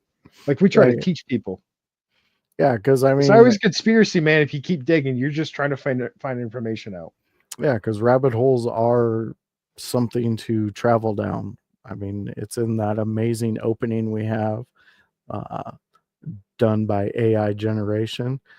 All right, Luna's chiming in here. Martin Kirsten has an active Instagram account where he's described himself as very vague. Yeah. His Instagram I mean, this is if I'm down that rabbit hole, I could say this is easily made. You could do this with an AI bot to keep up appearances and things like that. He is a pit bull dad, a wannabe poker player, suggesting ongoing activities. Okay, so I'll take that. I'll say that maybe there's a possibility. He's still a walking entity. A wildlife protector, though. You see that right there sends up alarms in my conspiracy radar, because that why wildlife protector? Like, what has he done? Yeah, because actually, yes, that's exactly what I want to know. Is like, what did he do previously before being a bodyguard and in the tweet shit? Okay, so as of January 2025, Martin is living in Los Angeles, California, actively involved in rhino conservation efforts, particularly through Rhino Sheriffs, a privately funded anti-poaching support group. He donates equipment such as drones, water canteens. So, my eyes are getting old, man. And metal detectors to rangers combating a rhino. Okay, so then that suggests he's actually still involved with battalion. Of course, they're very successful. Then clearly, if he can donate this amount of equipment, which is not cheap. No, it is not cheap. So, and that's hundreds of thousands of dollars, and especially the metal detectors that they're going to be donating. I'm guessing are the high end ones, and I mean, to be water canteens are probably some Yetis, and so yeah, and drones are not cheap either. So, Luna, is there any way you can search me up rhino sheriffs and if they have any government contracts or attach grants? Anti-poaching to that, maybe, to just get a better reference. Yeah. Anti-poaching group, rhino sheriffs, government contracts or grants. Yeah. Is there a Clinton link to that, by the way? You already know exactly where I'm going. I was gonna get there, but then you said it, just did it for me. So see, I was painting this beautiful picture. See, that's where I'm investigating more of Kristen here, because I was like, where's the connection to, organizations here? Well, and then my buddy Vikingstorm just. To be honest with you, I'm kind of retarded. In that. Wait, me or you right now? You, because you just came out and you were like, it's our Clinton connection. Where is it? Leave my autism alone. You're right. I should. That is all on me, Usually friend. I cook and it runs out, just like, that definitely Monsters Inc. is based on. Oh, wait, every week you freaking just hit me in the face with that. I mean, because I'm not wrong. That's It's like true. a crowded achievement here right now. Okay, leave me That's alone. true. I'm kind of like we're in like this wave of like being evolved and not being evolved at the same time, like technologically spectacularly evolved to the point where we can bend matter and create nuclear weapons and fly robots to Mars and take pictures and send them back to us. Holy fuck! I hope one day I see the clips of this show and some shorts on YouTube because somebody cut all this out and is like, "Look at this, they're retarded." I hope they do too, because that's a dream in my life. Okay, so here we go. Luna's hitting us with some information. Okay, so before entering private security field, Martin had a diverse background that included military service. Was Kristen, conscripted into the South African military at a young age. Personal trainer after his military service. Kirsten pursued a career as a personal trainer, various jobs before establishing himself in the security industry. Kirsten worked various jobs, including bar. The fuck is a barback? a guy who's back there and they just get all the stuff that the bartenders need. Yeah, that's not what I'm thinking, man. That sounds like what you'd actually call a fluffer in a porn set. Including barback, forklift driver positions in London. Okay. Well, repeat one more time what you need in Squirrel. Yeah, what no, I want to know more. Okay, so after military service, but how did he get into security though? Like where was he in security first? How did he get start being a bodyguard? How did he get into that more specifically, not just list off what jobs he has? That's what I want to know. Because at some point in time he was picked up by a 3-letter person named fucking what's the John Smith or whatever the hell they're always called on fucking A-Team or whatever. But what are you talking? all I can think of is the beginning of the A-Team movie when they do the bit about the dude that's clearly from a 3-letter agency and is in the he's on base wearing body armor with those nice shades, a clearly designer shirt, and khakis. Wearing a polo, yeah, with some body armor. Could be from a 3-letter agency. But anyways, that's definitely the type of guy that definitely approached him and had a conversation with him about. Oh, I see where you're going now. Okay. Luna's chiming in. His military background and experience led him to work for a private security firm where he began his cover in executive protection. This role eventually allowed him to protect high-profile clients, including celebrities. Okay, so that was his way into doing it. Yes, but we also have to go back to where he is from, and South Africa military. So he was in the South African military. We have a lot of connections with the Gates Foundation through as in Africa. Bill Gates. Mm-hmm. And that shocker! Holy and fuck! That I explains believe the connection. I believe there was quite a few Clinton foundations done in Africa. Oh and yeah, Oprah. because if you forget recently, Bill Gates has been linked to more and more the was whatever train the fucking Monsters Inc. joke. Adrenochrome? Adrenogland, whatever it is. Yeah, because he was linked to that shit. Yeah. Being a cannibal and some other, that Epstein shit, and he was linked to that. So there's our fucking connection. Mm-hmm. Doesn't think a genius. And as you're saying that connection, I'm typing in Bill Gates. Link to Epstein has been a topic of discussion. While Gates has acknowledged meeting with Epstein, there's no evidence to suggest that he was involved with his criminal activities. See, I don't have to do my research for the week. I can just do it right on the show with the play-by-play. Yeah, exactly. I do believe that there was more of a connection than what AI just told me there, because his wife, that was one of her biggest reasons of divorcing him.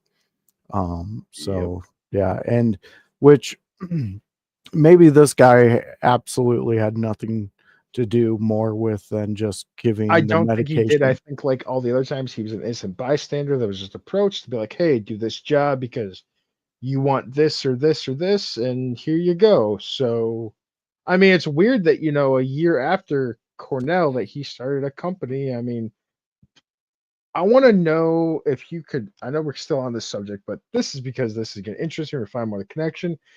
What did he do for that year between Cornell's death and starting Battalion? Because there's a year in between there. Yeah.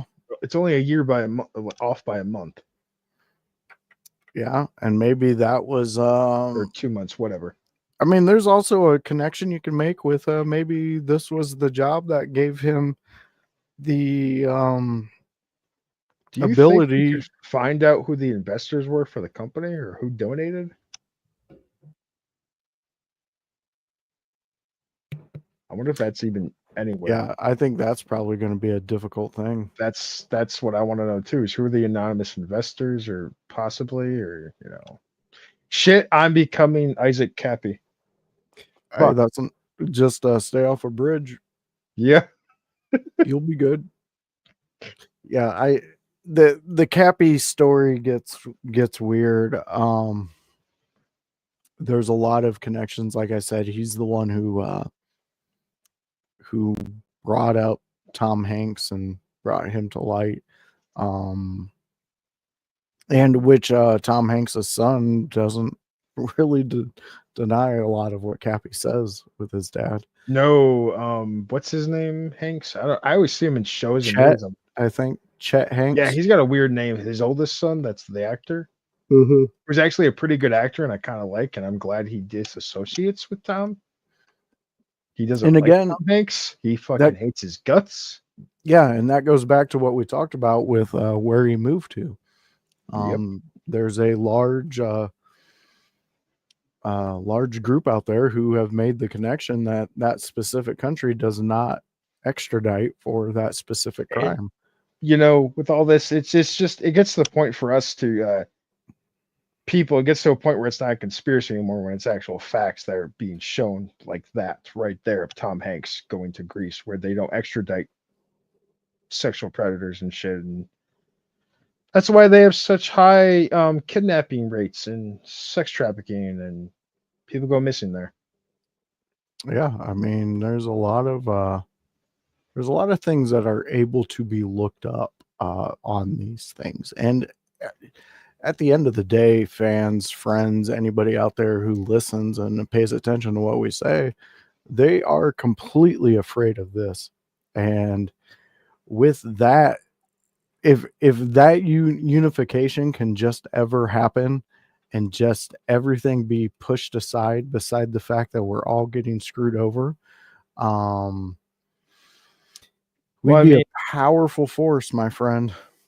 It would be, but that also stems back to that those two groups of people who are clearly Americans trying to fight for what they believe in are always pinned against each other by the media, the government, on purpose, so that they don't go together. Because together we could do so much fucking more that they could never stop us. Yeah, you're right. And that's when shit like the movie Civil War happens. Yeah. I mean, you're speaking a lot of what I think about, and Luna's chiming in. It seems that Kirsten, what did he do after Chris's death, despite his personal toll of the incident? Oh, toll. I thought this said tall. I was like, I know. I had to read it too. Kristen continued his career in private security. Martin did not face any legal consequences following Chris's death. There's barely any information about what he did. He kept his life very private. Interesting. You know what? I haven't heard too much about the possibility of this guy being involved with Chris's death. You're welcome. Yeah, but now I mean, it all links to somebody. I mean, on part of it, I'll give him this. So it's obvious he was involved, and he does what he is passionate about still. And I'll say this: it's clear that the poaching thing isn't just one way for him to try to pay back or do something good, but he's clearly involved. So I'll give it to him. But clearly, he was approached with some dirt at one time, or paid off or something of investors into his company or his dream. And that's what they ran with, and that's why he probably did what he did to Chris Cornell. Yeah, that's I just want to say I'm not feeling sewer slide at all or anything. I'm very happy with my life. Okay, well, that's good. I hope so. I could swim. I would definitely not fucking drown. We don't need this showing up on your doorstep. Yeah. Yep. That would be horrible. Yeah. You know? Yep. That old bat. Just want to verify, guys, that I would definitely not do what you think I would do if it was done to me. Yep. Neither would Luna. So Vikings hitting us with his own version of Kamala's word salad. So you gotta love it. You gotta love when we can pull those things together. All I can think of is Brandon Herrera every time I talk about this shit, because he does the same thing about the references. He's like, "Yep, just to be sure, I love myself. I would never think of it." Wow. Maybe we need to make a drop for that so we can just keep that on file. Possibly. In which ultimately Cornell's death, Bourdain's death, all those guys, Bennington's and Cappy's, they all even you can I know I keep going down the rabbit hole, but they just keep enticing me. But there's politicians in my state that are said to be linked to this, and they were taken out. Jackie Walorski, she was said to be helping with the project and showing how deep it comes up here, because in my area, it's really not that far from some places that harbor some very bad individuals, and they tend to come down here into lower places with not many cops watching. I mean, there's a really small town near me that has had multiple drive-bys that have happened, and in some of those cases, when people are stopped and questioned, they come from another state, a bigger city. And it begs to wonder why they're coming all the way down to, such a small town to do things like that. I mean, it's just really scary to see the reach of evil nowadays and where it can ultimately land and end up. I mean, it could be in your doorstep. You say the wrong thing, I say the wrong thing on here. If it gets to the right ears, there might be a discussion that is to be had, which I'm opening that with open arms. Like, I'm a little weird because I can't wait for one of those things to happen to me. Same. Yeah, it's going to be such a fun moment. I live on fuck around, find out all my life. So me too. And I don't really care what suit you wear. What 3-letter agency that you accompany yourself with. Make it an alien, please. I'd like that one. Ooh, that would be so cool. Bigfoot. That'd be cool. Interesting. That'd definitely be my fucking way, because I already know. Okay, listen, I'll give up the idea too to whatever 3-letter agency is. And let me squirrel out here. I don't give a fuck. It'll be something about, Vikingstorm was investigating rumors of Bigfoot somewhere in these fucking hills and torn apart by a bear, fell down a fucking creek. And I know that's the way they would try to pin it. Like, let's be honest here. I fucking see it. That's how it would be. Because there you go, 3-letter agencies. If you want to end it for me, you'd be helping me out nowadays. Because let's be honest, the cost of living fucking sucks ass. It does. I'm kind of over day to day being an adult. Okay, I'm really done with it. So there's an idea of how, if you want to do it, please do it. If it's involve my truck, I guess, because that would make it more obvious. Don't be stupid idiots and just pin it really weird of a suicide. I'm just saying. I'm not the guy that invented some fucking boat that runs on water, okay? So don't do me like him. We got Luna chiming in the public chat. Breaking news: Viking fucked around and found out. You gotta love it. The continuation of an inside joke. Listen, they could take is me just out, but I would go fantastic. down fucking swinging. Hey, you got to step on snake and find out. Yep. Interesting fact about Chris's death. This is breaking news from Luna too. There's a YouTube video of Cornell's last concert that clearly shows a wound on his head, but there's never a mention of it in the autopsy report. Interesting. I kind of remember this actually. That's even more interesting, especially how it wasn't mentioned. I mean, and this, yeah, because I remember that being a thing a couple months after his death, and here and there were some things about, yeah, was it mentioned in police report or the autopsy or anything? And just it was weird. yeah, and I mean that ultimately brings us with our main subject. The autopsy report of Epstein's also was a little iffy. One coroner reported that it was a suicide, and another said, "Hey, you might want to relook at that because that does not indicate hanging." So Yep, we got some JFK style stuff going on again. yeah, I mean, and honestly, he was in suicide watch cell It's a unit. camera that all of a sudden just went fuzzy and died. It's the moment that I almost said Chris, but that kitty toucher fucking is dead at this exact time. So Yeah, and I mean, the diddler got it at that time. So fucking, that's just wow, what a coincidence. and looking into security guards' phones, they were search histories. They were looking up things that you definitely would not be able security to buy. guards. Luna, can you look at the security guards that were for the cell? I want to know about them. That's one we haven't talked about at all. Yeah, this is an interesting discussion. We have not mentioned that one at all in any of the episodes. Because there was quite a few discrepancies on what they did and didn't do. They were supposed to be checking, I believe it's once every hour. I think so. That was not done. It might have been once every 2 hours, something in that, but it was not done. They were both reported to be asleep. Cameras were turned off. They were reported to have been looking for luxury items, searching them out, and possibly putting them in carts for online purchases.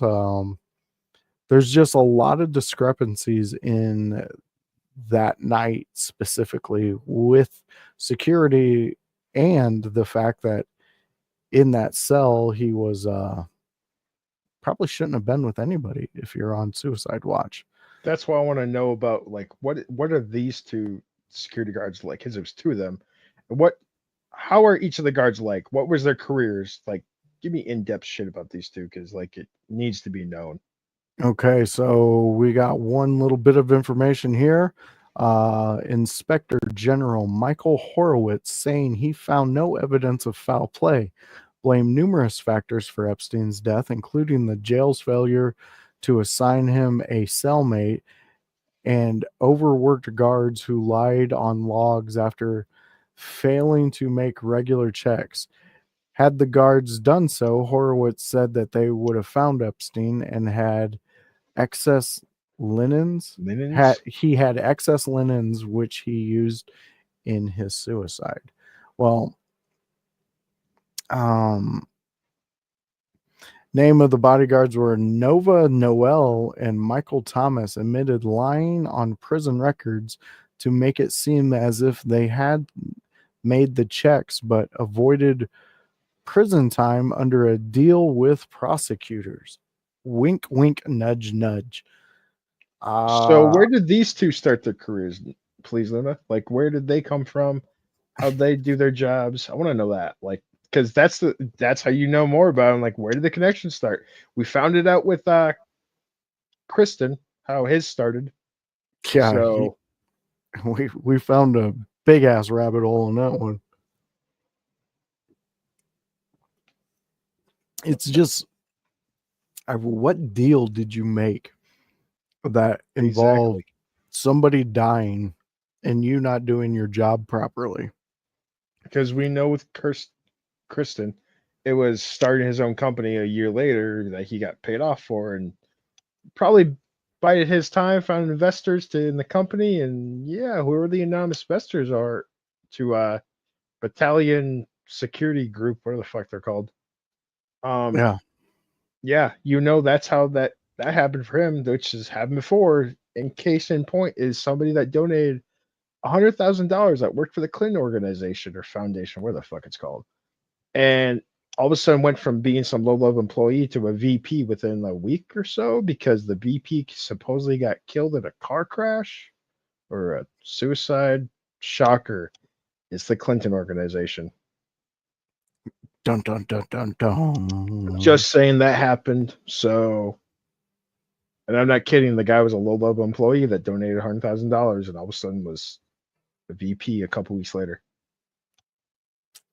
It's very interesting when things like that work out for you. Oh, when I found that out, I was like, holy fuck. And that, I'm not going to lie, when I found that out, that led me down more conspiracy rabbit holes and shit and getting more involved with this kind of stuff. Like, that was the big one for me.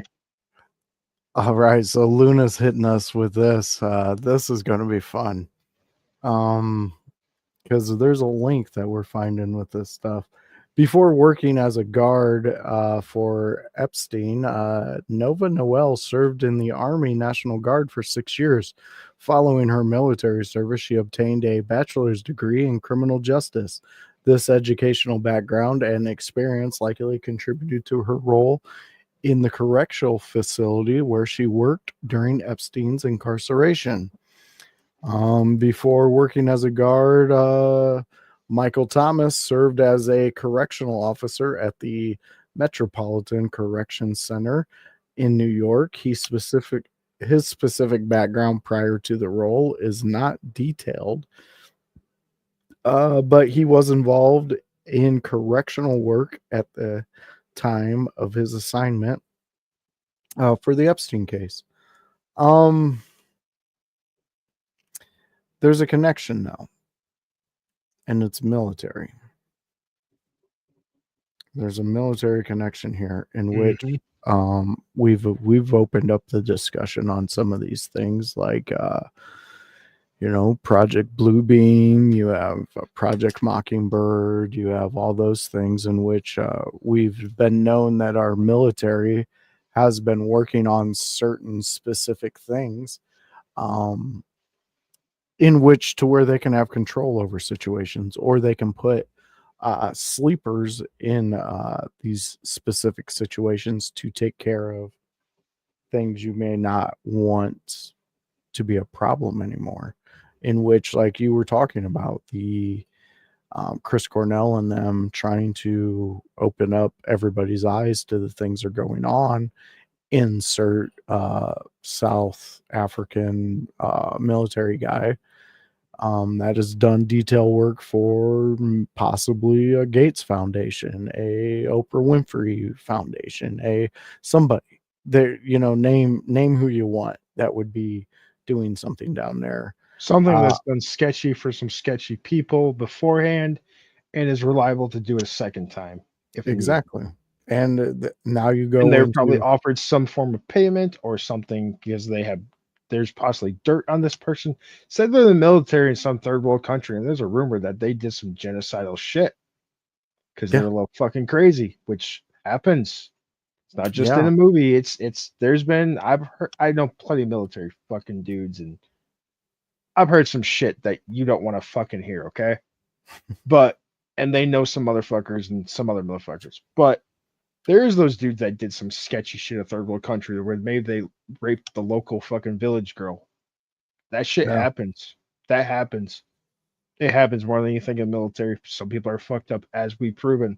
Evil exists and we fucking hate it. But that shit happens. So maybe one of these dudes did that. You don't know that. Could have happened. It could have fucking happened. Say Nova Noel, maybe at one point in time she ran over some kid in the street and it's pinned on her. And oh, you want to make this disappear? No jail time? Do this one fucking thing. Or It happens. yeah, I mean, there's quite a few possibilities that could happen that could tempt somebody into accepting something. And honestly,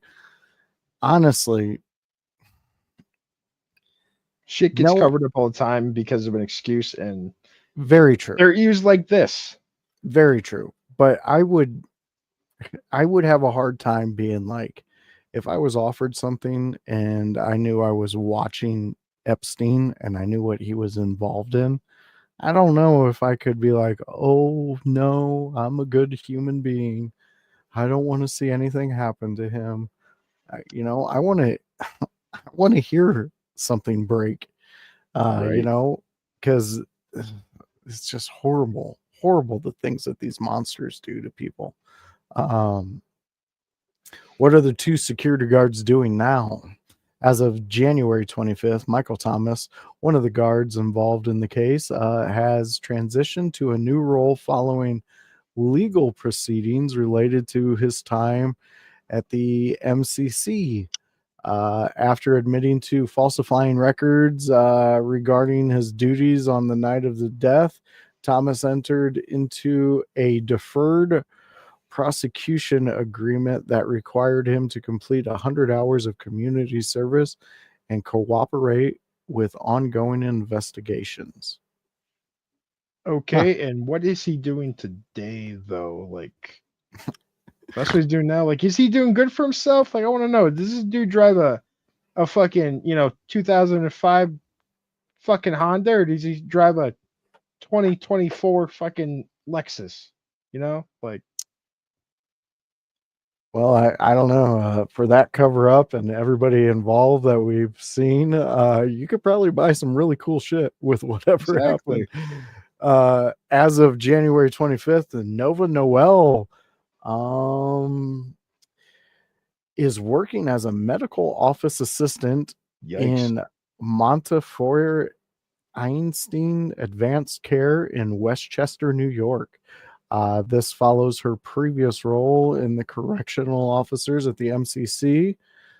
And yeah, that's what we have. Hold on, her. you're telling me the chick that lied and was sleeping and is corrupt as fuck, you're trusting them to be a medical office assistant? I don't trust them anywhere near a fucking hospital at all. Not even a pharmacy. Well, I mean, shit. I wouldn't trust them outside of those. Want to fucking put a quarter in and get a thing of Tylenol out? I don't trust her near one of those. You gotta love it. You gotta love it. Vikingstorm is definitely not on the board of giving Nova or Thomas any type of responsibility. Position like that. Jesus. But it does. It begs to question. Maybe this was her desire to be in that role. Who knows? I mean, maybe it was, and maybe that's how she got the hookup. I mean, okay, Luna, if you could look up for Nova Noel, when did she start this? And when did she get into this position? Because that's a very prominent position at a facility. So that's nothing low. I mean, it sounds like it's a mid-level kind of high-end thing, but yeah, I mean, that's a good question. Yeah, like when, because again, back to the Kristen in the battalion company, like started a year later. So when did Nova start this job? I mean, it's clear here that Michael is the more got in trouble one. I don't know what happened to Nova. What she got charged with? It said Michael got charged with shit. Yeah. So what happened to Nova Noel? Yeah, none of her stuff seemed to be. And again, this is the things you look into with this shit because you want to know what the fuck happened to people, because that links you back to how it all started and how they actually got involved with what they're involved with. Because you find the weird connection. Yeah, and it comes out. I mean, if you're just going to take the information you found and just that's what you're going to go with without looking any further, anybody can sell you anything then. You'll buy it. You'll accept what is being told to you, and it could be complete bullshit. I always liken back to the Tommy Boy, Chris Farley quote, I could shit in a box and slap a guarantee on it, but it's still shit in a box. Yep. Like, that's truth. I mean, it is true. You got to look into what you're buying and what you're accepting and putting into your head, because there was a point where people did buy the fact. They were like, well, Epstein killed himself. He didn't want to face all these consequences. That I don't And think there's that was smart the people case. that day one didn't believe it for one single fucking second. Yeah. And that I will be one of those people 100 million times. Because I even likened it to when I would get into arguments with people, when I would tell them, I was like, dude, they're lying about Trump to your face. And they're like, they would never lie about something like that. And I'm like, they lied about Epstein. Like, people were like, hey. Oh, God, those are the people that believe they don't need a weapon in their house to defend themselves, or that the cops will be there within 2 minutes. There's no information. Weird. That's what happens sometimes. It's Tova, not Nova. No, Tova Noel. Okay, that's where I was a little confused, because yeah. Remember some of them have a T. Maybe it's a Tom's thing. I don't know. But Toba Noel then. So it's weird. You can't find any history, though. That's just fucking weird. That just disappears afterwards, because you would figure the two most profiled people in the fucking world would be the security guards at that point in time. You would think so. Who's the two people that should be the most investigated people in the world for one of the biggest, most high-profile cases to ever exist in history, and just no information? I couldn't be, honey. That's not the case at all. Yeah, I'm gonna have to kind of go with your on that one.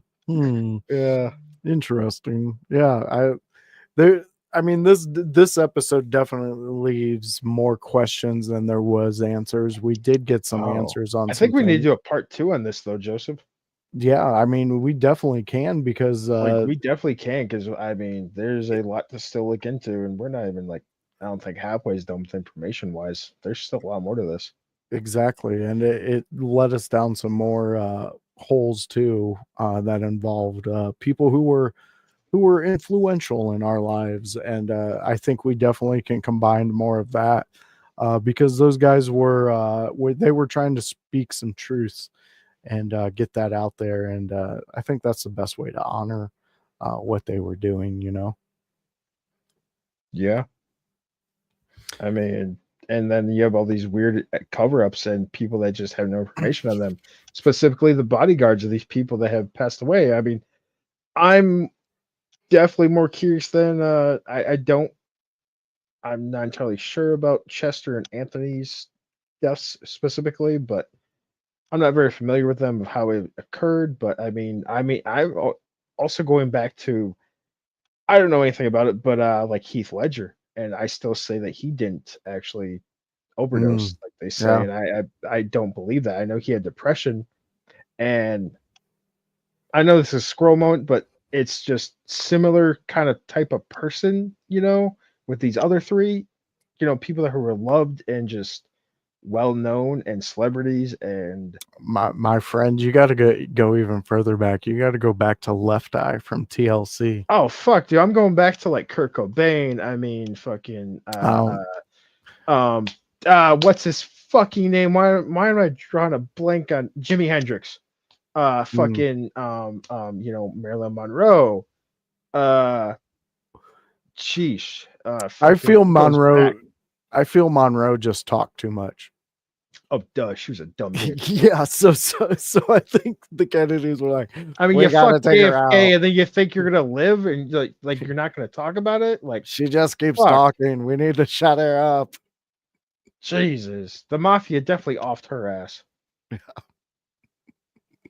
Shocker. No, I know exactly what you're saying, and I think we will hit that. We will start doing probably maybe some celebrity every so often we'll do a celebrity conspiracy one and see where those rabbit holes take us, because there's all a central connection, and they're usually a 3-letter organization. I mean, look at how many fucking musicians died in some plane crash or helicopter crash back in the day. You know, Yep. I can't even name them, but I'm thinking of fuck is his name? The pretty boy dude. There was a remake with his a movie of his life. James Dean. Oh, James Dean. Yeah, you got Dean. You got was it Ricky Valentine or Ricky something? He went down with Buddy Holly, and yes, that's what I was trying to think. Buddy Holly. And was it the Big Bopper was with him? I know it was a group of musicians in that plane that died, and there was a what's his name missed the plane. I can't remember who. The other celebrity. It's been I know there was one of them was supposed to be on that plane with them, and he missed the plane. Yeah, it's been so long since I've seen that movie and dove into it. But we got plenty of time here at the Conspiracies at Seas, because the seas never stop. We have so many more episodes lined up to do. And speaking of that, Viking, it's your turn. Next time we're gonna go back to the Appalachians in 2 weeks. 2 weeks, we're going back to the mountains. And as everybody knows, we've been there. And when we were there, we uncovered a lot. So I can't wait to get back into that one and start diving in a little more in depth into some of those stories. Since we've done that episode, and this is kind of like our first kind of going back part 2 of an episode, I'm going to single out one of the maybe conspiracies or the paranormal sections that really get my mind going. And that's going to be what I bring to you guys in that episode. Outside of that, we're going to follow what Luna and Vikingstorm can conjure up for us to dive a little deeper into those seas with. Yeah, definitely.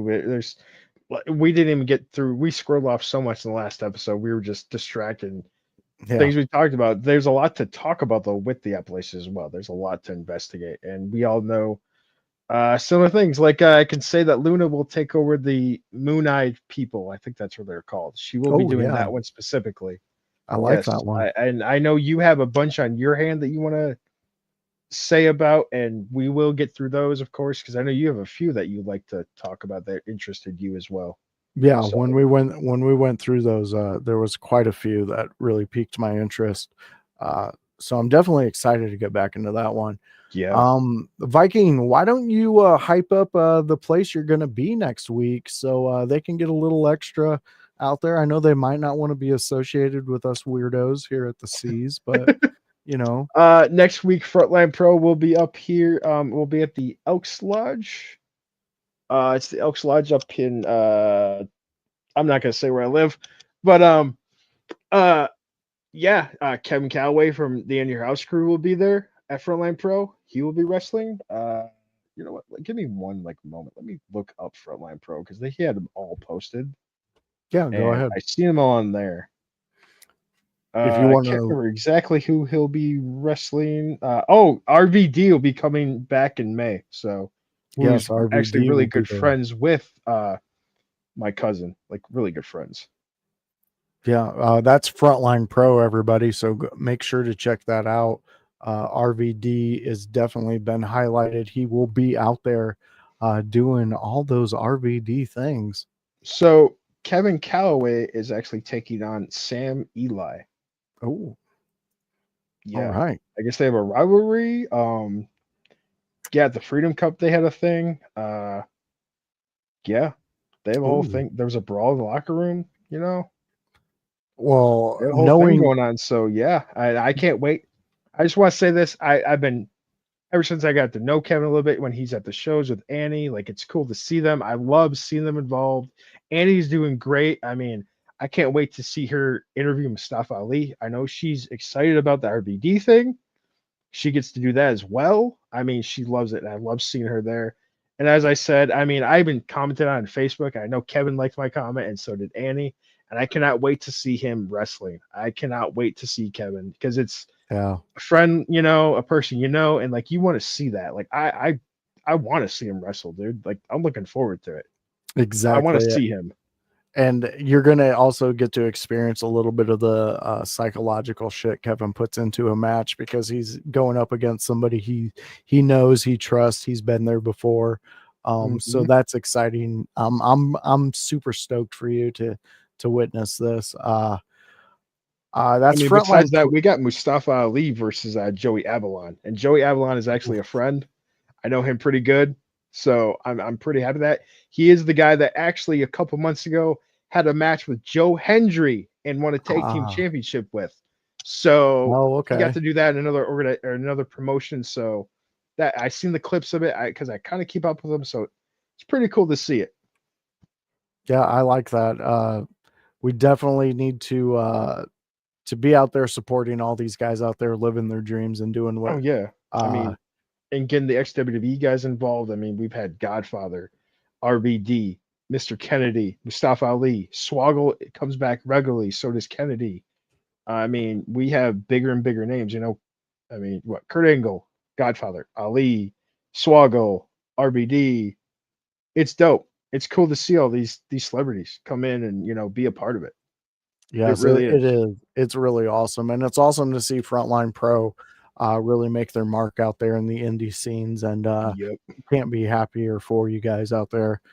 Outside of Frontline Pro, which we promote, fans, if you know me, you know I do a little thing where I talk wrestling, and that's on Monday nights, and I talk it with the Chaos Goblin himself and the blue-eyed villain that is Kevin Calloway and the Grunmeister, and we talk Monday Night Raw. We start that at 7 p.m. every Monday, and we get you ready for Raw. You want to be the smartest kid in the sandbox? Come to us. And well, you'll be at least somebody who's talking about it, because after that, you got to jump over on Wednesdays and hit up the Raw deal with House and O'Neill. And just like Vikingstorm was talking about, Annie O'Neill is a co-host on that show with her and House, and they talk Raw. They talk all the shit that we talked about on Monday to see if we got it right. We play this game. There's a running total.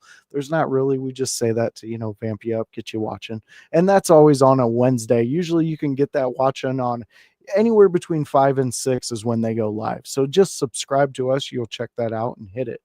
And then on top of that, Kevin Calloway does another show. It's called Dear Pro Wrestling. He does that with Paragon, and he does that with another person that you need to go and check out. I'm drawing a blank on her name. She's new to the group, and I feel like a dick right now for messing it up. Relentless Ray. That's her name. Relentless Ray Larson. So go check her out.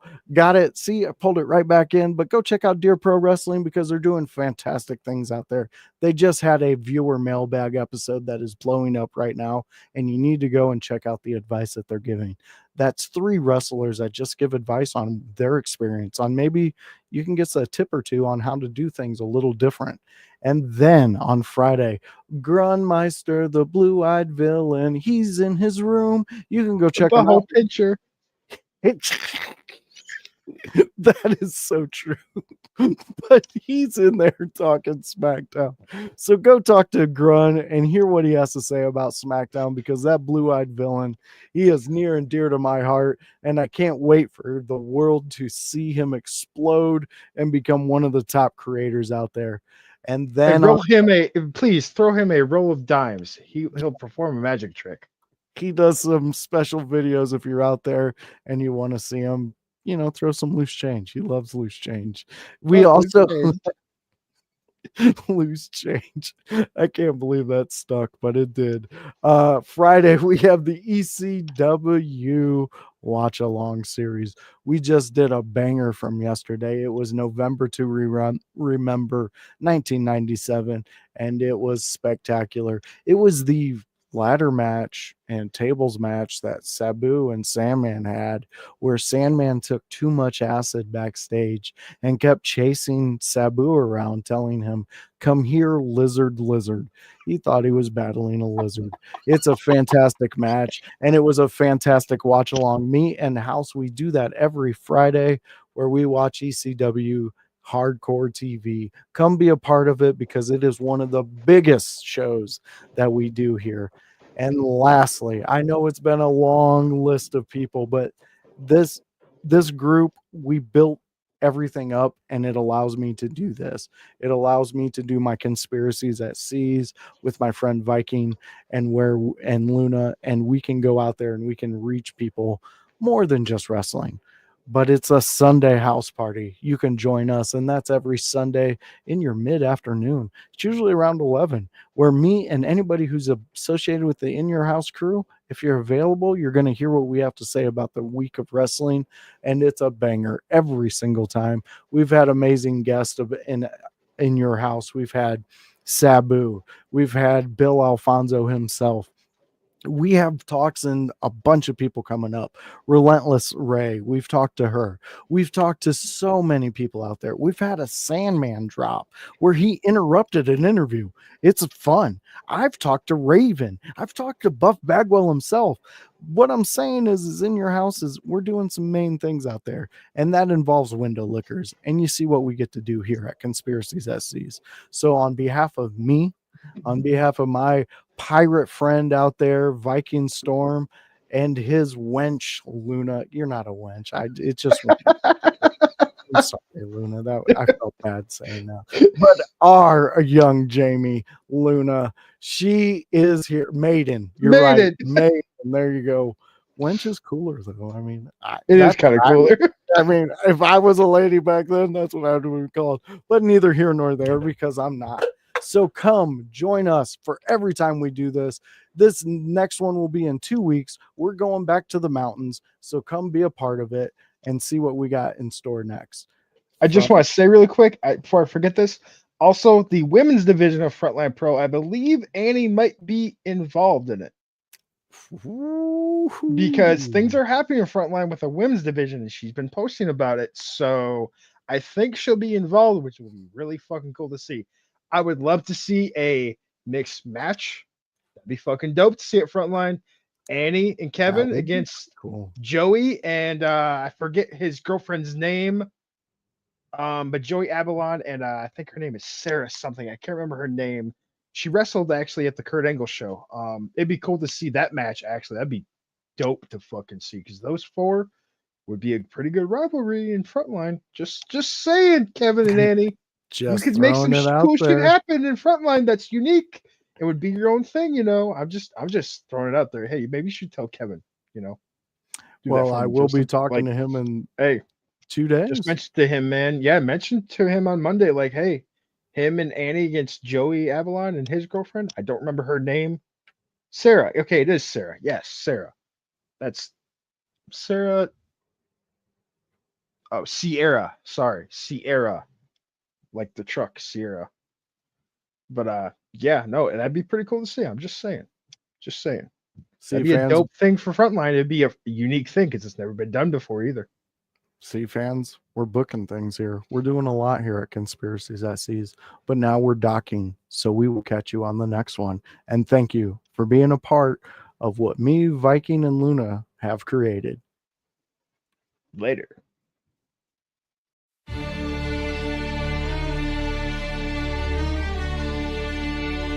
Disclaimer.